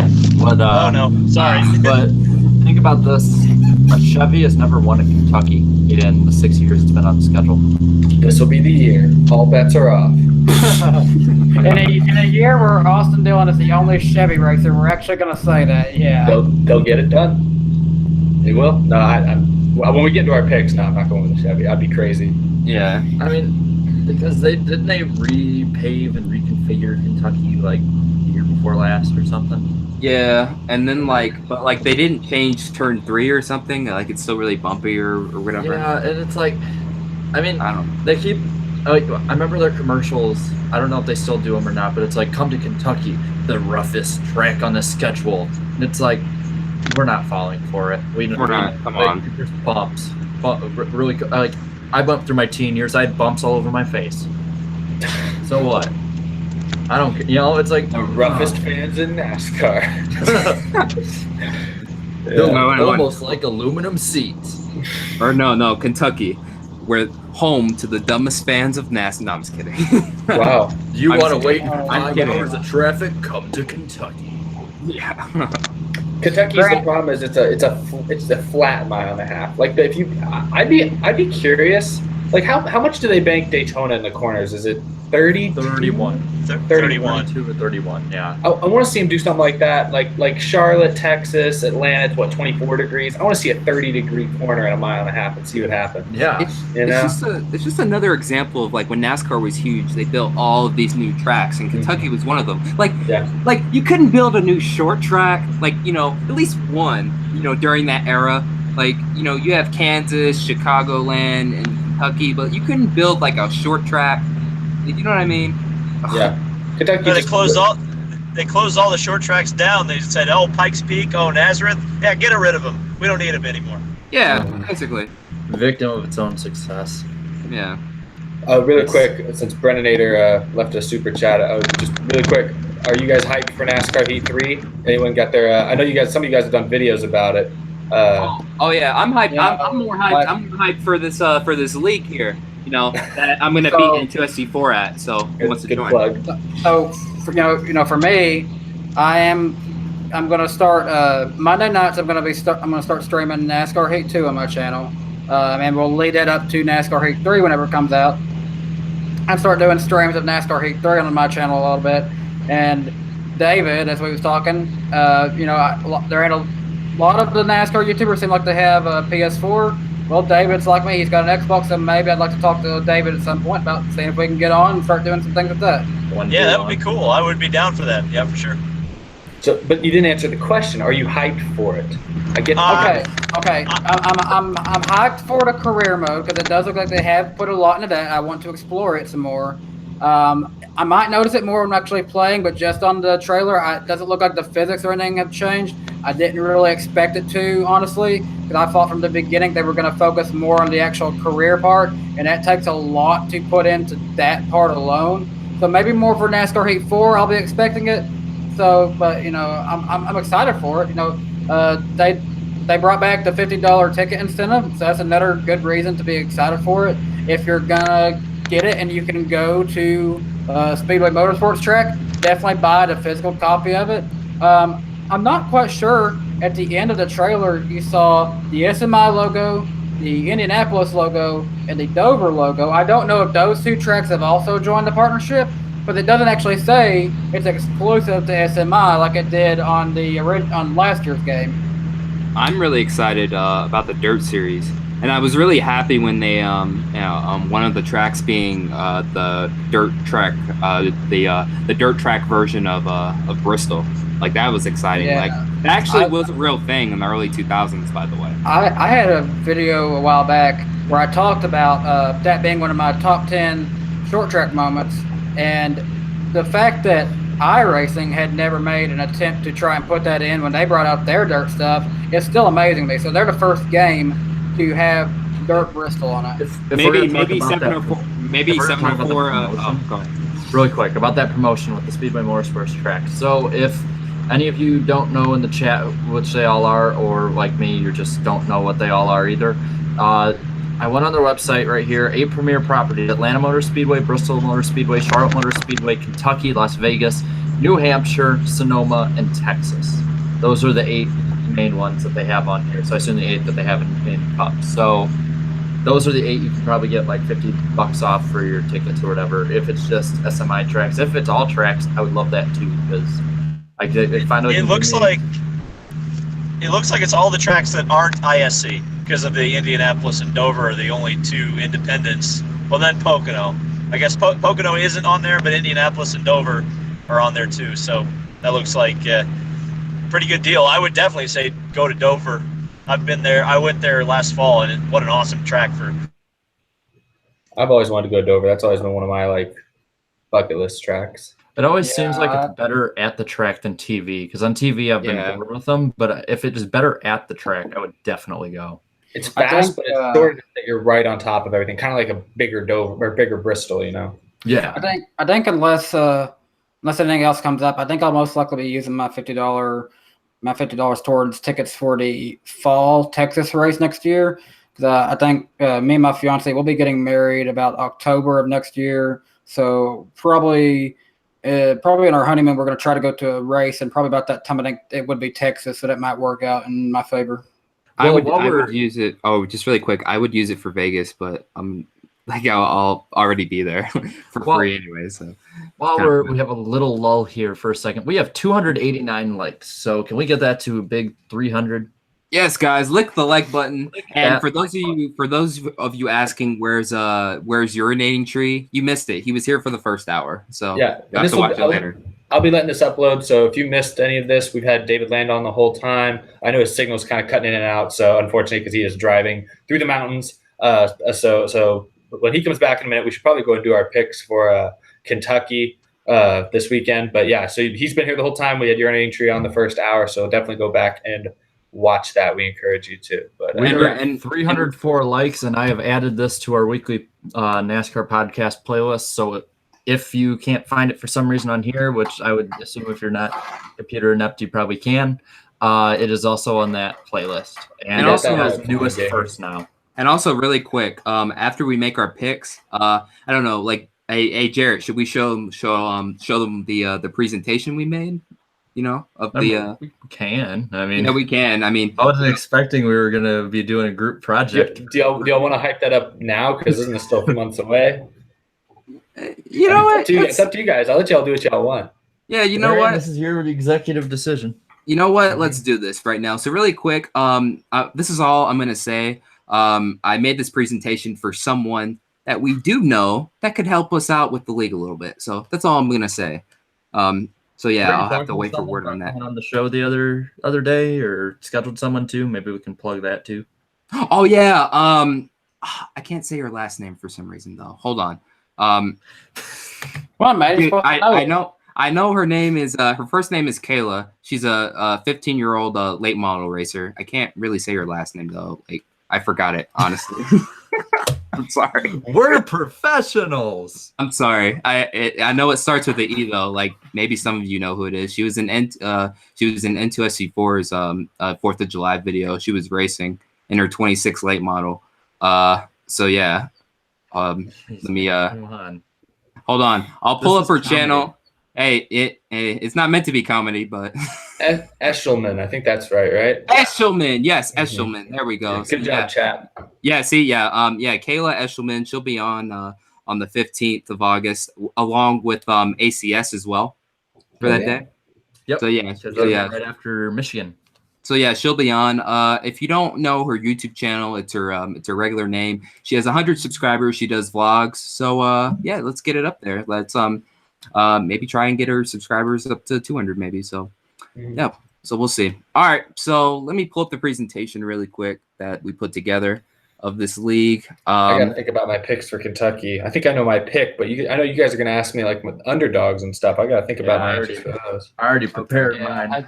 I think I've got an idea of some drivers I think will do bad, but can you guys see it? Yes. Yeah. Oh, can I? If I click this, I think will it lock on your screen? Yeah. Yep. All right, hold on. Let me the present mode. There we go. Okay, guys. So Jarrett, you're gonna help me present this since you made it with me. Yeah. Oh, can you are you able to hide that thing on the bottom? Oh, covering yes. the bottom stuff. Yes, there we go. Okay, guys. So introducing the official league of YouTube for NASCAR Heat 3, the NASCAR YouTube Pro Series. And that logo is just for fun. We're not actually endorsed by NASCAR. That's why the asterisk is yeah. Yeah, it's a rough draft image, is subject to change. So maybe, we might come up with something else or whatever. So yeah. All right, you read this, Jarrett. Oh, so much reading. Oh my goodness. Yes. I am somewhat literate. The YouTube Pro Series will be a NASCAR Heat 3 league, which ranges from 15 to 20 car fields, full of up-and-coming and established YouTubers. This 12-race league will include a variety of tracks depending on our driver skill level, marketability, and fan interaction. This league has been heavily requested by our fans, you guys, and will be a great opportunity to market the game as a whole. The different type of YouTubers range from stop-motion creators, NASCAR reviewers, and NASCAR Heat players, as well as many more in between. This league will be a positive experience for everyone involved, as nowhere to go but up. It's true. Can't get worse. Yeah, guys, 15 to 20 people. We're not doing a full field because it's just going to be a wreck fest the whole time. I'm letting you know that right now. It'll be a Okay, wreck fest anyways. So I'll take this one. So these are some participating players as of pretty much yesterday. So these are already Rusty's going to be in it? Yeah, Oh, so these are confirmed. yeah. So these are confirmed YouTubers. Obviously Eric with over 68,000. Kamikaze Games himself. Real Radman. He said he was going to do it part-time. He might change his mind. He's got real iRacing stuff to worry about. Yeah, that's what I was saying. So, and also Raw Gator, who just reached 10,000 subs recently. Congrats. Some trash YouTuber. IDK player. I'm just kidding. Michael Marutz, is that how you say his name? We'll go with it. Yeah, Michael Marutz, I think. Yeah, we all know I'm not good with saying names, and John Deere, for God's sakes. Oh God, never forget John Deere. Yes, never forget. You know what? Maybe I should just change my YouTube name to that. So the Iceberg as well. CH Productions 14, who made my channel art. Thanks a lot to him. Rusty Walrus. What Incarnation? Now, some of y'all will probably be pissed. Why the hell is One Incarnation in the league? Guys, he is the comment king. The comment king, for God's sakes. Whatever NASCAR-related video there is, he's probably commented on. He directly comments to some of us. And it's not just that he comments every time. It's that he comments the first second that a video comes out. I know you guys. I know this is the subscriber count next to our names, but I'm assuming that's how many points we're going to get at the end of the league. So I assume it's going to be a blowout. Well, we're scoring it like golf, so it's the people at the least that No, win. we're not. So Guys. Eric just confirmed it's a popularity contest. And then and last but not least, Seed Games as well. And a lot of people in the chat are saying that we got to get a. Did you guys just see that? Yes. What happened?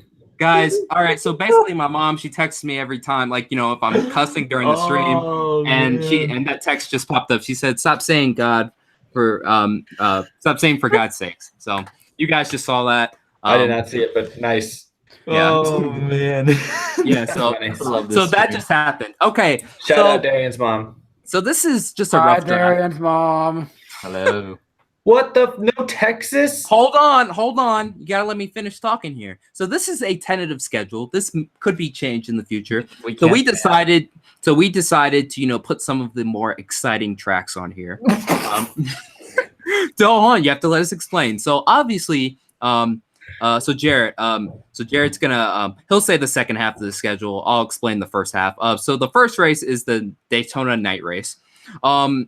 Second is Michigan. Now, the reason we picked Michigan is because, it's wide open, and usually when this is the case with me. When I race online, I don't know, I feel like it's a fun track to race on as well. Just so many grooves, to run, and so many passing lanes as well.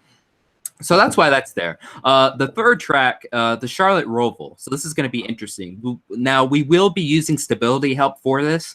The fourth track is Chicagoland. We might be able to change that. I mean, just take a look at the schedule. It's probably the worst track on the schedule right now. So we could change that maybe. Ouch. Yeah, and the fifth race is Martinsville. I think if they have the night race on there, that's why that's right there. If they have the night race. And then to end the first half of the season, we have Bristol. And Jarrett, take away the second half.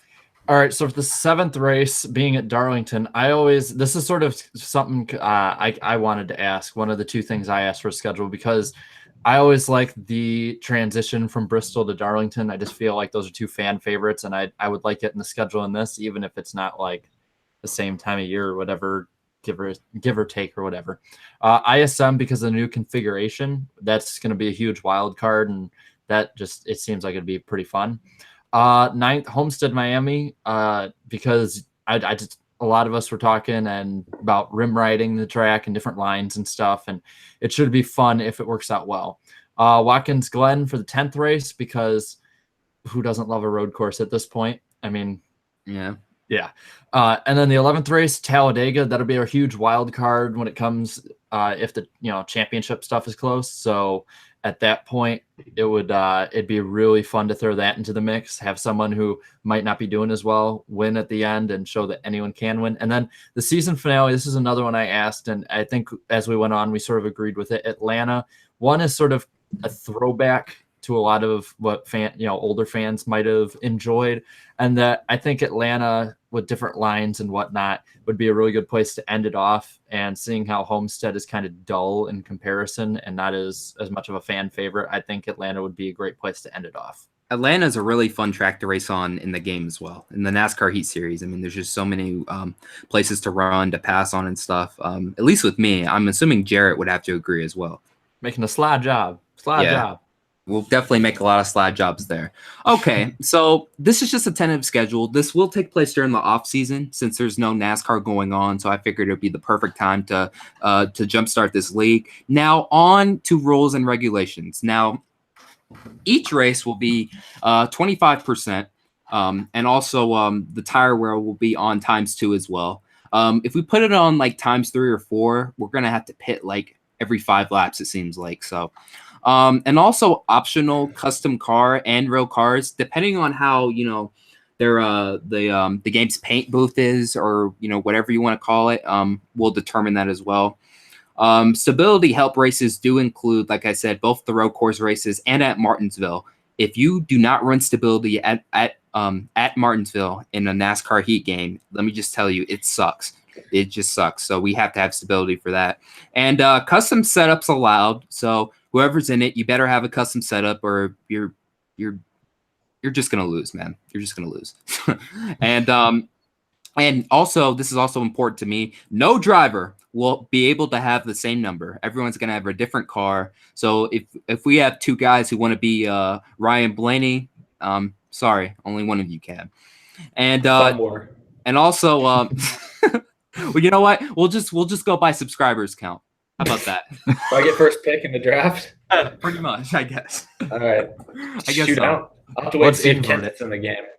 And then also, this is important to me. No double yellow line rule at restrictor plate racetracks, because online you cannot, like, I don't know, this is probably just for me, or maybe it's for most of you guys. I cannot pass on the outside line, like, on the outside of either Daytona or Talladega. Like, you can't. Like, I don't know. Like, no matter how much help you get, I don't know. I just can't do it. And I think other guys, and then I know IDK player has that same problem either. So I'm assuming since there's no double yellow line rule, that means you can pass below it, right, Jarrett? Mm-hmm. Okay, so yeah, I'm just wanted to make sure. And also, this is like, I don't know, we just put this in there. Obviously, no intentional wrecking of other competitors. So, like, and when I say that, I mean, like, if you're gonna go a lap down and need a caution kind of thing, like, don't do that. If it's like for the win and you nudge them, fine, whatever. But it's like, it's more of if it's completely blatant and you're doing it just to be an a-hole. What if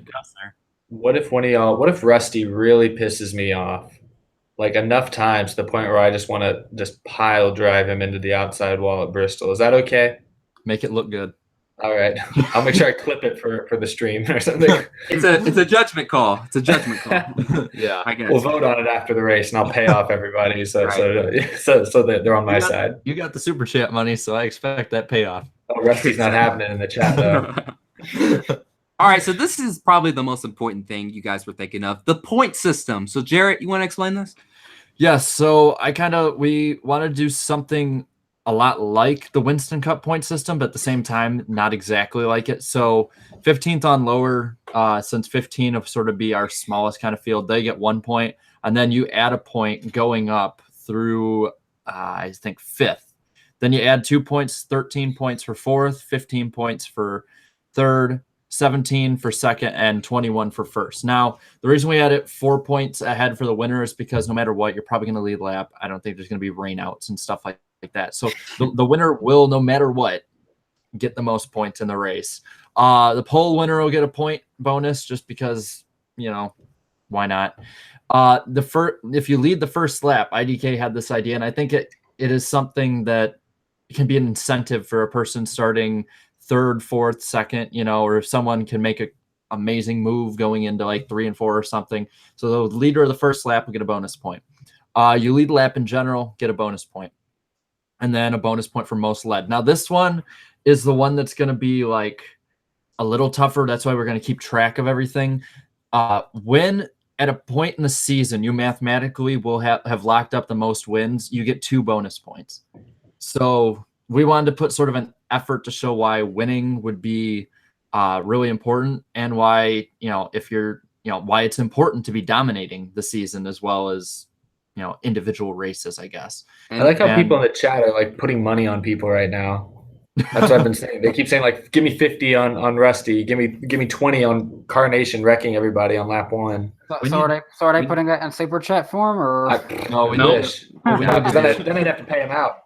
What we need to do is we need to set it up through us and then fix all of our races. And also, just want to point this out. This is in bold. Points accumulate over the full season. So this is kind of a Winston Cup style point system. You have to be consistent. None of these playoffs or gimmicks or, whatever. You have to be consistent throughout the whole season. Let's say like somebody locks up the title, before the last race. So what? That's it. Like, it is what it is. He was the best driver. So yeah, I just wanted to point that out. We do have tiebreakers, I think, on the next slide for championship. Okay. Do we? Yes, we do. So championship tiebreakers include first off being the most wins, and second, the highest finishing driver in the final race. Now, if we need to add more, we will, but I don't really actually have to, because if we tie for wins, say both the top 2 that are tied have 3 wins each. Right. So if you're still tied after that, whichever of those, English is tough. Whichever one of those finished highest in the finale race. So say one finished second, one finished third, second place guy would have won, something like that. We want to put the emphasis on winning, but not to the point where it's like overdone.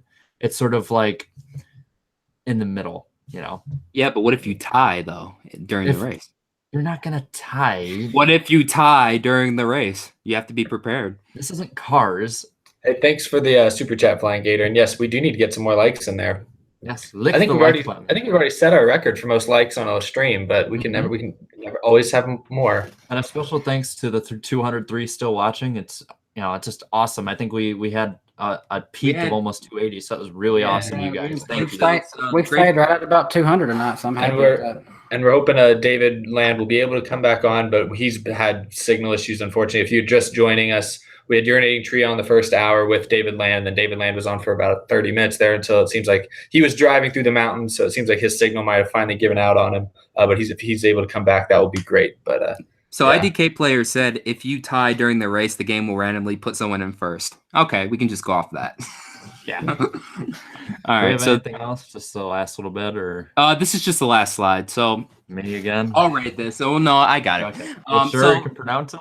Yes, I can. Trust me. There's no Deary in here. I can guarantee you that. All right. So basically, in conclusion, the purpose of this league is to give the fans a taste of racing action during the off season with their favorite NASCAR YouTube personalities. This is a great way to grow each other's audiences, as well as having fun in the process, and as well as promoting NASCAR Heat 3 in a refreshing new way as well. And over the last few months, the NASCAR YouTube community has grown much closer on and off the screen, which has helped energize the vast audience we all have. And this presentation has shown the in-depth workings and information about our NASCAR Heat 3 League this coming off season. So I just want to hype this up. So IDK in the chat says, "Oh yeah, the nations will ride." Hashtag IDK Nation. Hashtag Ice Nation. Americans. Yeah. Double E studs. Yeah. So, oh my gosh, I love these. So yeah, guys, I guess tell us what you think in the comments. Are you guys psyched for this league? I think you guys should be. Man. I think the last time there was like kind of a league and a video game on YouTube. I can't remember what that guy's name was. It was on NASCAR 09. Cypress 44, I think, did it a long time ago. I can't remember. But like there hasn't been a more in-depth league like this, I think, on here, in a video game and stuff, and also we're also collaborating with a lot of YouTubers on here, as well as on this podcast as well. So I'm psyched. I can't wait for this. Seeds in the chat right now. Hashtag seedlings will rise. A lot of you asking, how are you guys going to be able to watch this? And that's something we haven't fully decided yet, whether we'll all be streaming it from our own channels. So you can like flip between this live streams to see like Darian's perspective or my perspective, or kind of like NASCAR Hot Pass. Kind of like NASCAR Hot Pass. But there's an idea that there's a chance we'll stream in a different way, but it'll be streamed to YouTube on at least one channel. Well, yeah. I had sort of the idea too. We have a few for sure do it live, like every week live. Everyone stream it at least privately, and then throughout the week release it. So like say I'm not live, but I'll stream it privately, and then if I win, it's like, well, I'll stream it. Or if I have some awesome thing go on, or if I'm Ricky Stenhouse Jr., there you go. Sort of just the backup plan. Okay, and also I would like someone to make a radioactive, for each race. Oh boy. If somebody can do that, that would be awesome. I'll subscribe to you. Calling it now. I'm going to be the radio sweetheart at least one or two times. So Darren, like, what's the estimated like month you'd start this up? Because I'm trying to think here. Because my fiance started texting me, and she's like, "Why don't you say about trading in your Xbox for a PlayStation 4?" Well, David that's a Land good question. That is a good question. So, I said during the off season. So the week after the season finale race at Homestead, that's when I plan on starting the league, like right there. So yeah, November. So November, yes. Exactly, and it's gonna be it's gonna take place during the whole off season. So it's a 12 race schedule. And we'll have a stream November 28th, like sort of as a end of the year, wrap it up, best of the year special kind of thing. And from there, we can really promote the hell out of it that day. And that is not a swear word. So I'm still at 1. Yeah. I'm smart with my intervention. So if we can get Danny, please trade in your Xbox, please. And hey, thanks, Brennan. DeMarcus Cousins to the Warriors. Darren, he wants to know your thoughts. I gave my thoughts last week. He's ruining the league. I think that about sums it up. So I think what we're talking about. So yeah, I think we're getting close to wrapping up here. I think for the last 20, 30 minutes or so, let's give our picks for Kentucky. Give our picks, and hopefully David Land will show back up and we can hear his take. But if not, we loved having you on, David. We hope you're watching, or we hope you see this later. And thanks for coming on. But yeah, so.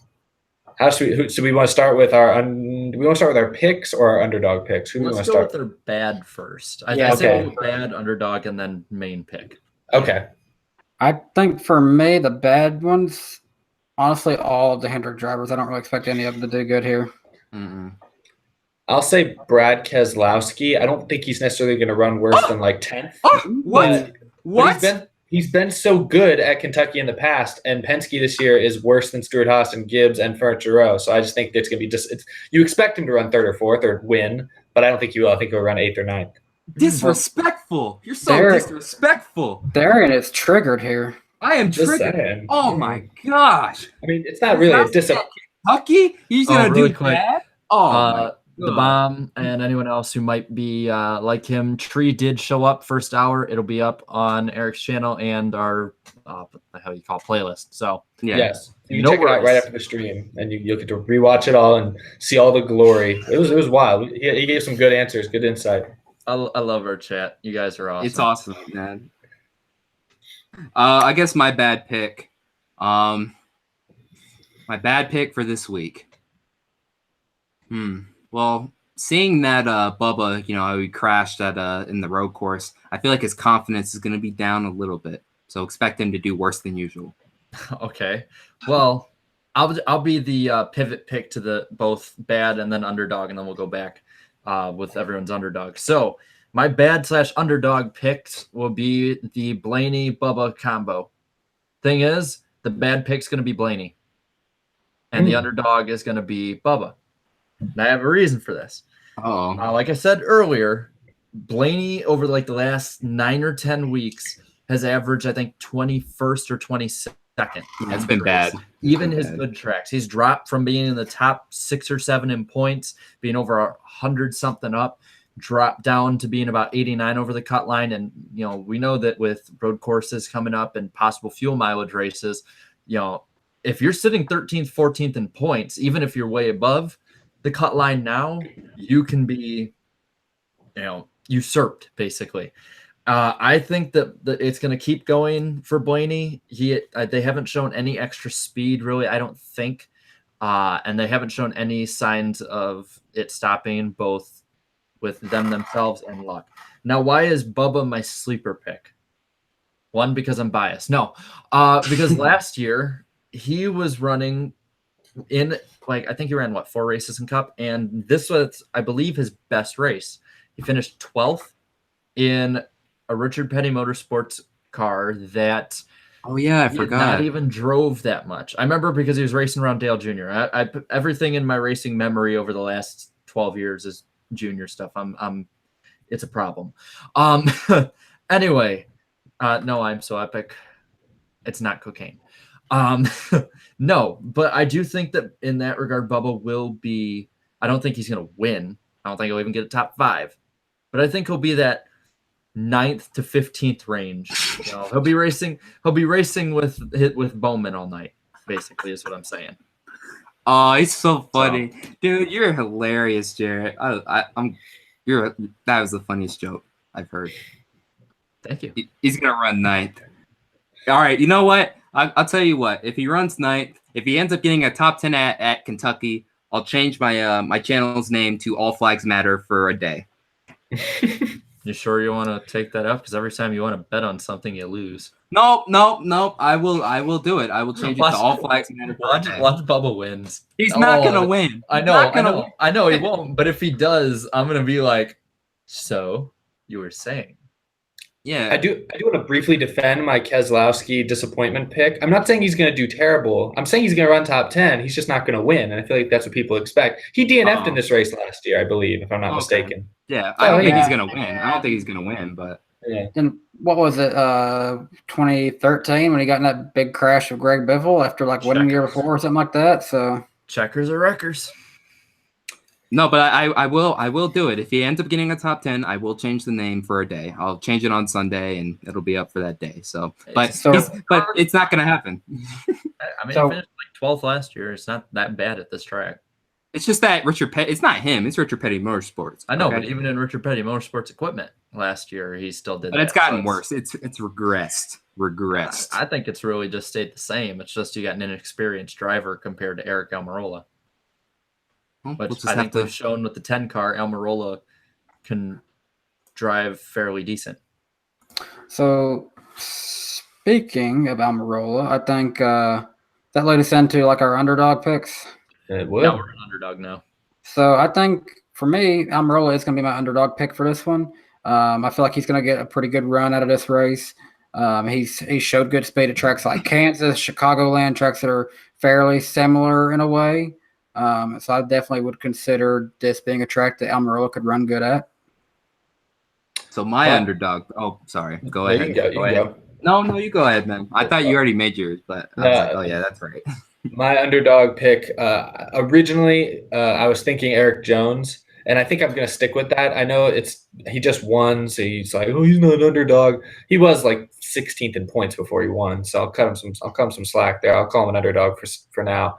His best race this season, besides Daytona, was Texas, where he ran 4th, and that's a mile and a half. Pretty different from Kentucky. But I was looking at stats earlier today, and he finished 6th in this race last year as a rookie driving the 77 car. So I think maybe he knows how to get around Kentucky, and he's got momentum. So I'm going to go with Jones. I actually think Jones has a real chance of finishing top 5 or possibly winning. I'm not going to lie. Yeah, I was going to pick I was going to pick Eric Jones, but this is going to be a really crazy underdog pick. So if you watch the Truck Series, I really like this kid, man. I think, if he can get in good equipment, he'll really do something. Now, I was surprised to find out he is making his Cup Series debut. Now, I'm not saying he's going to win. I'm not saying he's going to finish top 10 or top 15 because he's probably with some underfunded team. But I will say this. He will give that team their best race all season. Chad Little's son, Jesse Little, is my underdog pick for this week. Watch him. He'll do something. He'll do something this weekend. He'll give that team their best race all season. Just watch out. Cool. That's a good pick. It's a good, going out on a limb type of pick there. That's nice. I mean, honestly, I'll say, he'll at least get a top 30 finish with this team. At least. If he can at least get a top 30, then by all means, sign him. It's a Cup Series team. Give him a full-time ride. Or actually, you know what? No, scratch that. An Xfinity team, give him a full-time ride, man. Hey, JR Motorsports. I know you have Michael in net, but he's garbage. Why don't you get Jesse Little in here and watch him do something? It's all about who's got that money. Yep, and he's got the money. That's right. All right, so what's next? Our winners? Go for the winner. I think you can do the turnaround, Darian, since I did that at the other end. Okay, so winners picks now? Yep. Okay. You know what? I'm going to be honest. Eric Jones, I did predict he would get at least 3 wins this season. And, I didn't expect Daytona.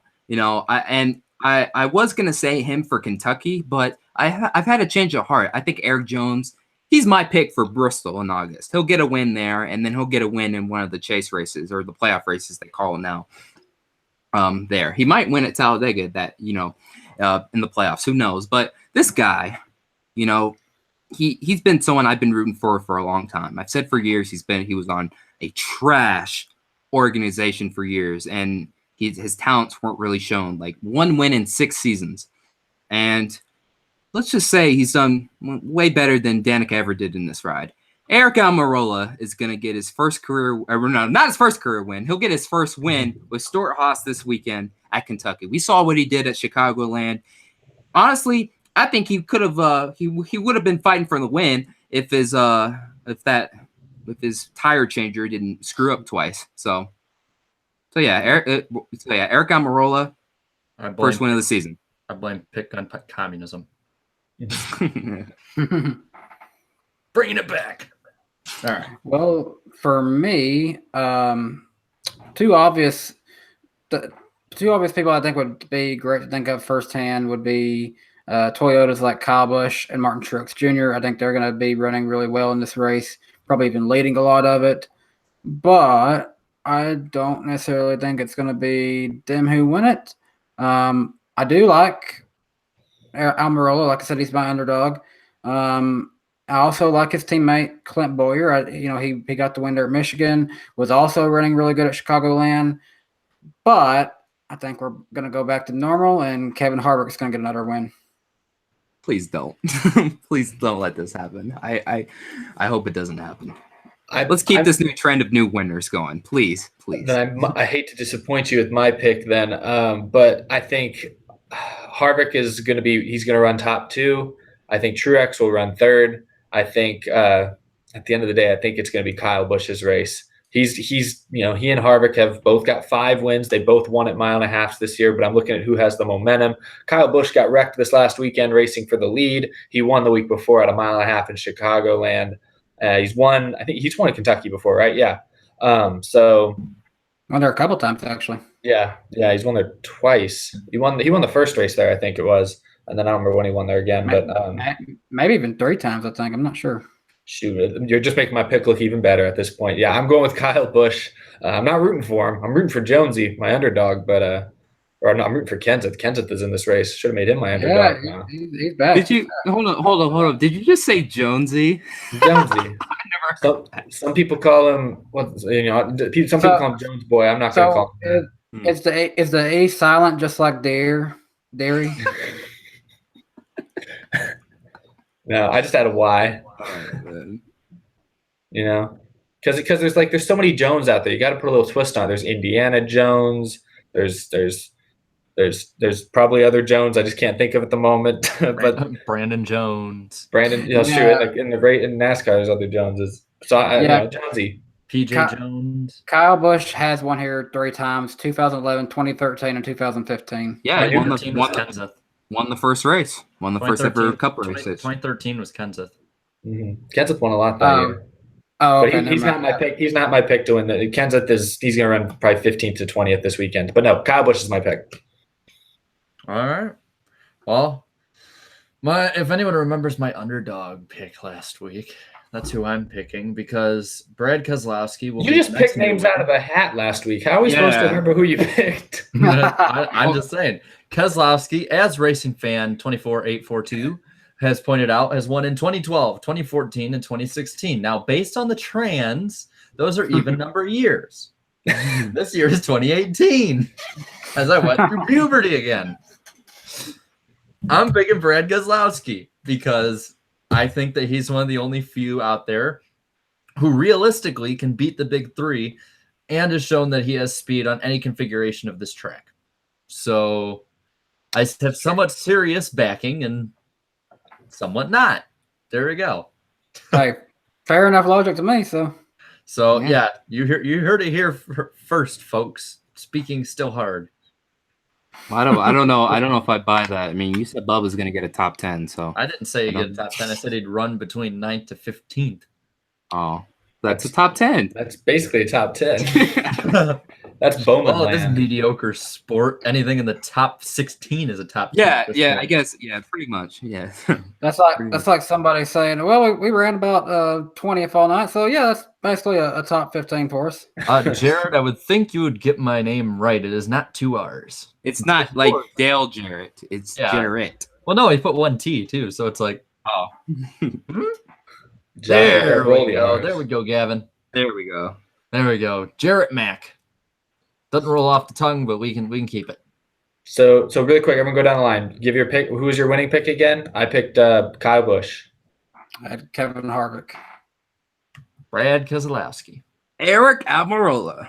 So really, Darian's the only one really going out on a limb with this pick at all. The rest of us, I feel like, have gone pretty safe, which I think that's because it's a mile and a half. That tends to bring out the safeness. Which even then, the way the season's trended, Jarrett, even though it is a safe pick, Brad's also not a safe pick this year, just the way it seems so far. Mm-hmm. Oh, and also just really quick, we got to give credit. The official meme of NASCAR, Ty Dillon, got his first top 10 as well. So how did we forget about that? Yeah, I remember Kamikaze was like, wow, that was only like 200 or 300 something top 10s away from Jimmy Johnson. Hashtag the GOAT. Hashtag the next first year. Kamikaze is a gift from God to NASCAR fans. He doesn't let anyone get away with anything. I'll tell you this. Ty saved himself because Darian was going to make a NASCAR bus video on him if he didn't get a top 10. If you follow me on Twitter, if he didn't get a top 10, he should have been fired. And I was going to make a bus video on that. Like literally the whole field wrecked. Like Jeffrey Earnhardt finished 11th. If he could not get a top 10, then bus video on Ty Dillon. He finished, or what was it? He even led laps at some point, didn't he? Yeah. But I mean, his car. His car was so slow that he kind of held up the bottom line too. So he did. I noticed that. A driver we didn't really talk about who was up in the front a lot, Michael McDowell. He did really good. Dude, he had a strong car. Yeah. He straight up drove and retook it wasn't just I led because I stayed out and just hung out here for a little while. No, he lost the lead and then went up and got it again. Yeah. Give credit where it's due. Front row motorsports, they can do really good on the restricted plate tracks. I think more than anything, it's the Ford motors. Because if you notice, Penske, Stewart-Haas, and even Roush with Stenhouse, and the furniture or front row motorsports, I think Ford motors are the best at the plate tracks. I think that's the biggest thing. Yeah. And also something odd happened too. When Jimmy Johnson took the lead, everyone was cheering too. Yeah. It's like at this point he's become like the Dale Jr. now, in terms of popularity. But also we haven't really seen him do as much this year, so it's good to see that. Yeah. It's kind of like how Jeff Gordon late in his career was, where everyone hated him because he won so much. But I mean, let's be honest, 90% of people who hated Jeff Gordon and hated Jimmy Johnson didn't hate him because they were awful people or personality or whatever. It was because they won so damn much. Like Jimmy Johnson, one of those years, won 10 races on top of 5 straight championships. Jeff Gordon had a 13-win season. And I think NASCAR fans, along with any other sports fans, I mean, you look at the NFL with the Patriots, just get annoyed with people winning so much. It's get someone new. And I think now that Johnson's been sort of so cold the last few years, even his championship year, it wasn't necessarily great. I think it's refreshing. And now it's hey, that's someone we know. And we like that person we know. I think root for them. That's the huge thing is for a lot of fans who've lost Stewart Jr., even, Edwards, Kenseth to some extent, it's like who's left that like still makes this, reminds us of the old days. Like we know Jimmy Johnson. I remember Jimmy Johnson from 2004. Like, oh my gosh, it's so nice to see him still doing good out here, with all these new guys. He's a familiar face. I mean, at the same time, though, we've got Kevin Harvick. Harvick's been around longer than him. So, I mean, nobody likes Harvick and Busch. And Harvick's a tool. What about Truex? Truex he's been around. Well, that's the thing about winning so much now is that people don't like Truex as much because he wins so much. It's like Truex is a likable guy. Like I don't like. There's no reason to act like that. He spent the majority of his career just being okay, and now he's become a Hall of Famer just in the last few years. NASCAR fans want the underdog to win until they win too much. Yeah, dude, I remember Truex won 8 races last year. It does get a little redundant. I remember the Michael Waltrip racing years when he would like come in second all the time. Everyone was like, "Oh my gosh, I hope he wins." Then last year, people get what they want. He finally wins. It's like, "Oh, now he's winning too much." What will it take? You guys, you can't please like anybody. There's no pleasing NASCAR fans. There is no pleasing NASCAR fans at all. And I guess I'm kind of guilty of that too, but to a certain extent. Not like some of y'all. Some of you guys are just like, oh. Some of y'all just get bitter for the sake of being bitter. I do want to talk about, and you chose to be salty. I do want to talk about Truex though for a little bit. What he did at Daytona, single-handedly ran down the draft. Did you all see that at that point? I did. I did see that. Like how in the world? I have no clue. That's basically that's just some good horsepower, man. Only car down on the bottom track, and maybe it's just that they kind of got settled in that high groove, and they're up on the slowest part of the track. He's taking the fastest way around the track, but still, you still wouldn't think that would work, but it did. Maybe it was enough of the people in the pack, especially in the back, were going like half throttle, saving gas, and Truex is maybe that was because I was sitting there same as y'all, like trying to figure out how is he doing this, and that was the only rational. Yeah, and Grant in the chat says no restrictor plate. Yeah, it's like they come down pit road. It's like, boys, listen that thing up real fast. We're gonna take a little packer out of the engine. Hey, just hold on a second. Let me just do this really quick. What are you doing? Distract that official really quick. Ask him about his wife.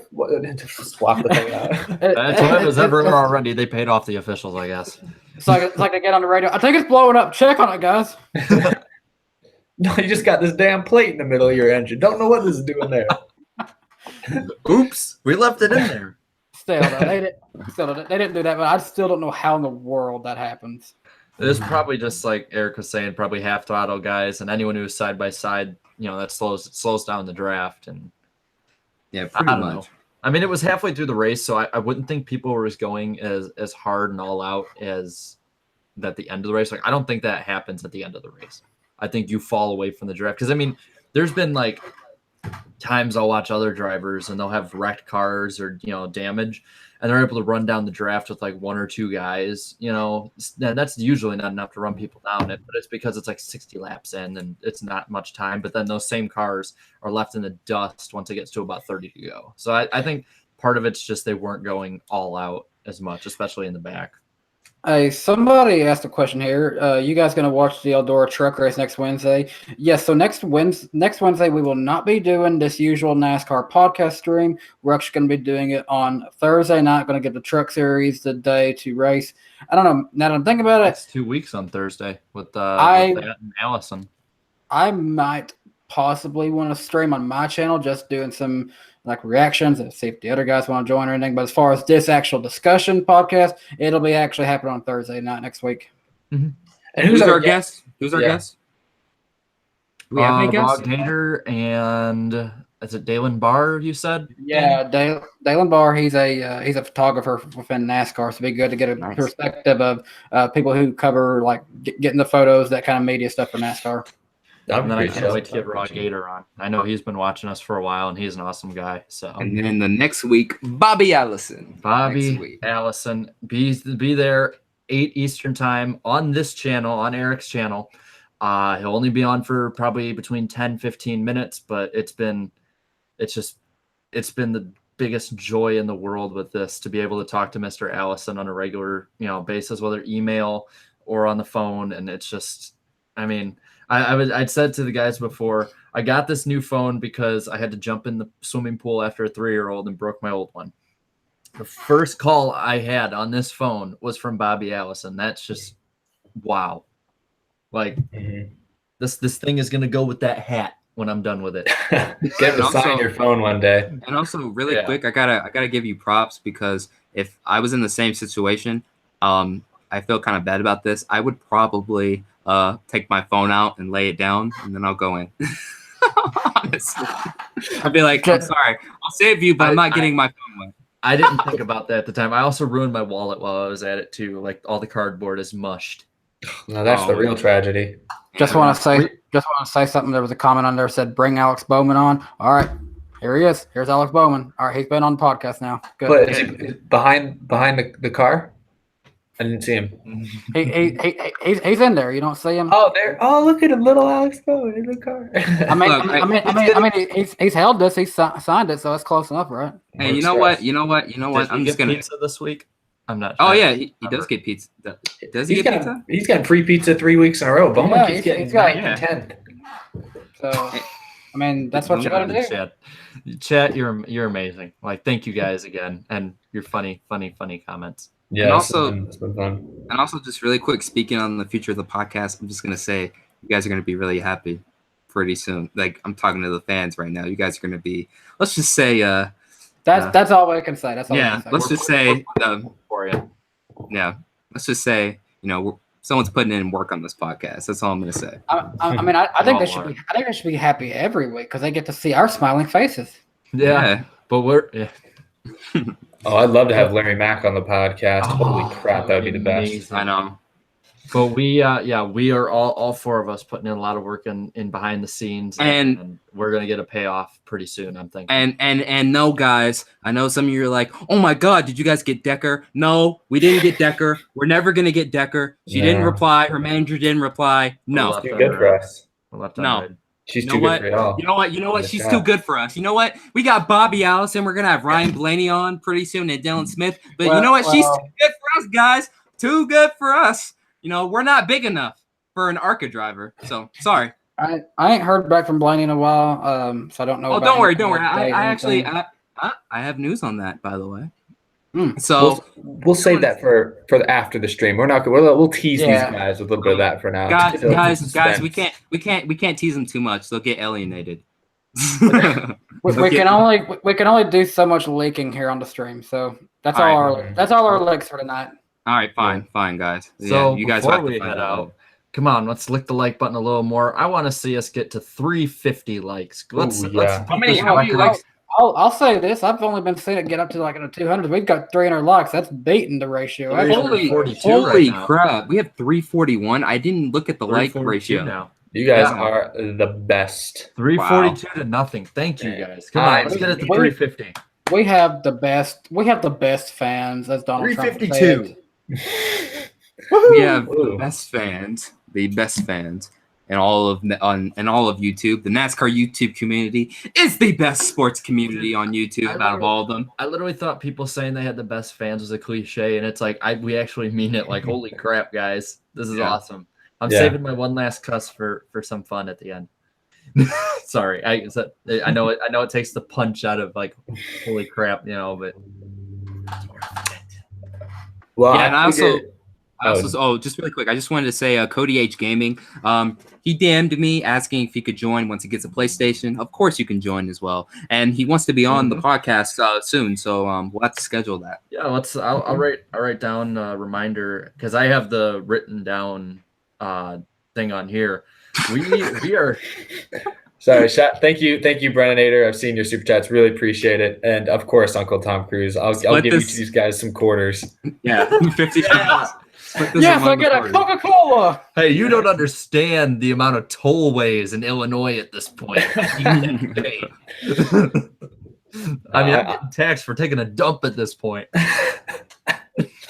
No, but thanks a lot, guys. 360 likes. Wow. That's amazing. We have guests planned through about August 15th at this point. So like the quicker people can talk to us about getting stuff together, the better, because there's a lot of people want on. we become like we're being dished out like pancakes or hotcakes or whatever the saying is. We're being thrown around left and right, tug of wars, people wanting our attention. What are Yeah. hotcakes, by the way? Are those just pancakes? What are Yeah, hotcakes? they're the same as pancakes, but they like I don't know how the saying Okay. goes. I'm bad at these. Maybe that should be a stream one time. We have some hot cakes for some hot takes on NASCAR. Ooh, man, that's a good morning show right there. We should do at least one morning show. Oh my God, my brother just sent me a video, and it's so okay. Quick context. There's this little like kiddie bike or whatever, like little A tricycle. No. It's like a bike for like maybe for like my 9-year-old cousin. So it's like Bing, bing. yeah, it does have that, and it's like light blue with pink and white wheels. And I decided to ride it on the 4th of July because I was like, why not? Why not? And my Patriotic. brother sent me a video, so I don't know how we'll be able to see it, but maybe I can play it while we're sitting here. Can you see it well enough? Yeah. All right, so this is the pre-race video. Yeah, I couldn't ride it very well. 3, 2, 1, go! I couldn't ride it. I couldn't ride it. Put it in drive. Put it in. There we go. There we go. There you go. Greg Golding, is that you? Just stand up with it and run! Exactly. Sure, just stand up and run! Ooh. I couldn't stop laughing. It was too funny. I don't know how long. Baseball! I don't know how long it is. That's my brother. Just throw it in the pool. Is that your swimming pool in your backyard? It's my grandparents. We were up there, but yeah, I Pretty big couldn't. pool. You know how hard it is to ride a bike with 2 flat tires and grass? Dude, you need to figure out a way to get a camera mounted up and just do a stream from the pool. Like, there you go. I Real should. David versus Goliath story there. I actually did manage to ride it up and down the street once we filled the tires with air. So, and then I had to stop because I was laughing too hard. It's funnier in person, but I was literally I'm like, let me see. I was like this. Like that's how I looked. I had to hunch my back. I looked like one of those like terrible videos. So Like a circus clown. Riley, if you're watching, thank you for sending that. That is some much needed added levity Good to the timing. levity we already have. Really quick, Grayson. Yes, I like the Cubs. I know they lost today, but Go they're still Astros. Black Sox. Yeah, I like the Astros too. I like the Cubs actually. I would argue they're my second favorite team, but it's it's Astros and then everybody yeah. else. Astros beat favorite- the LA Dodgers last year, right? Yeah. My So favorite. you're the second favorite team. Yeah. My favorite baseball team is the Seattle Supersonics. Go Supersonics.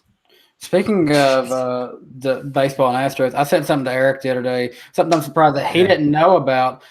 My fiance's dad was in the Gatlinburg, Tennessee area over the weekend. Well, he went to a store there and found something that they made back a few years ago, and you'll really just find them at select stores now. They made a run of like baseball 164 diecast, and he actually got a Houston Astros version. Yeah. Look at this. That's actually pretty Wow. cool. That's pretty neat. I need a big one of those to put up on my shelf. That would be pretty cool. They did make 124 versions at one point too. I need one of those. I'll get on eBay at some point, see if I can't find one for you. They should make a Golden Knights one. That'd be great. I'm actually gonna get on eBay and see if I can't find something for Eric. Well, Yeah. I think we're starting to run down. So should we do Yeah. our outros? Yeah, so again, just before I let y'all do your outros, a huge thank you to UrinatingTree for being on for the first hour. If you joined in late, the stream will be up on the channel just a few short minutes after the stream is over, so you can go back and watch this with UrinatingTree.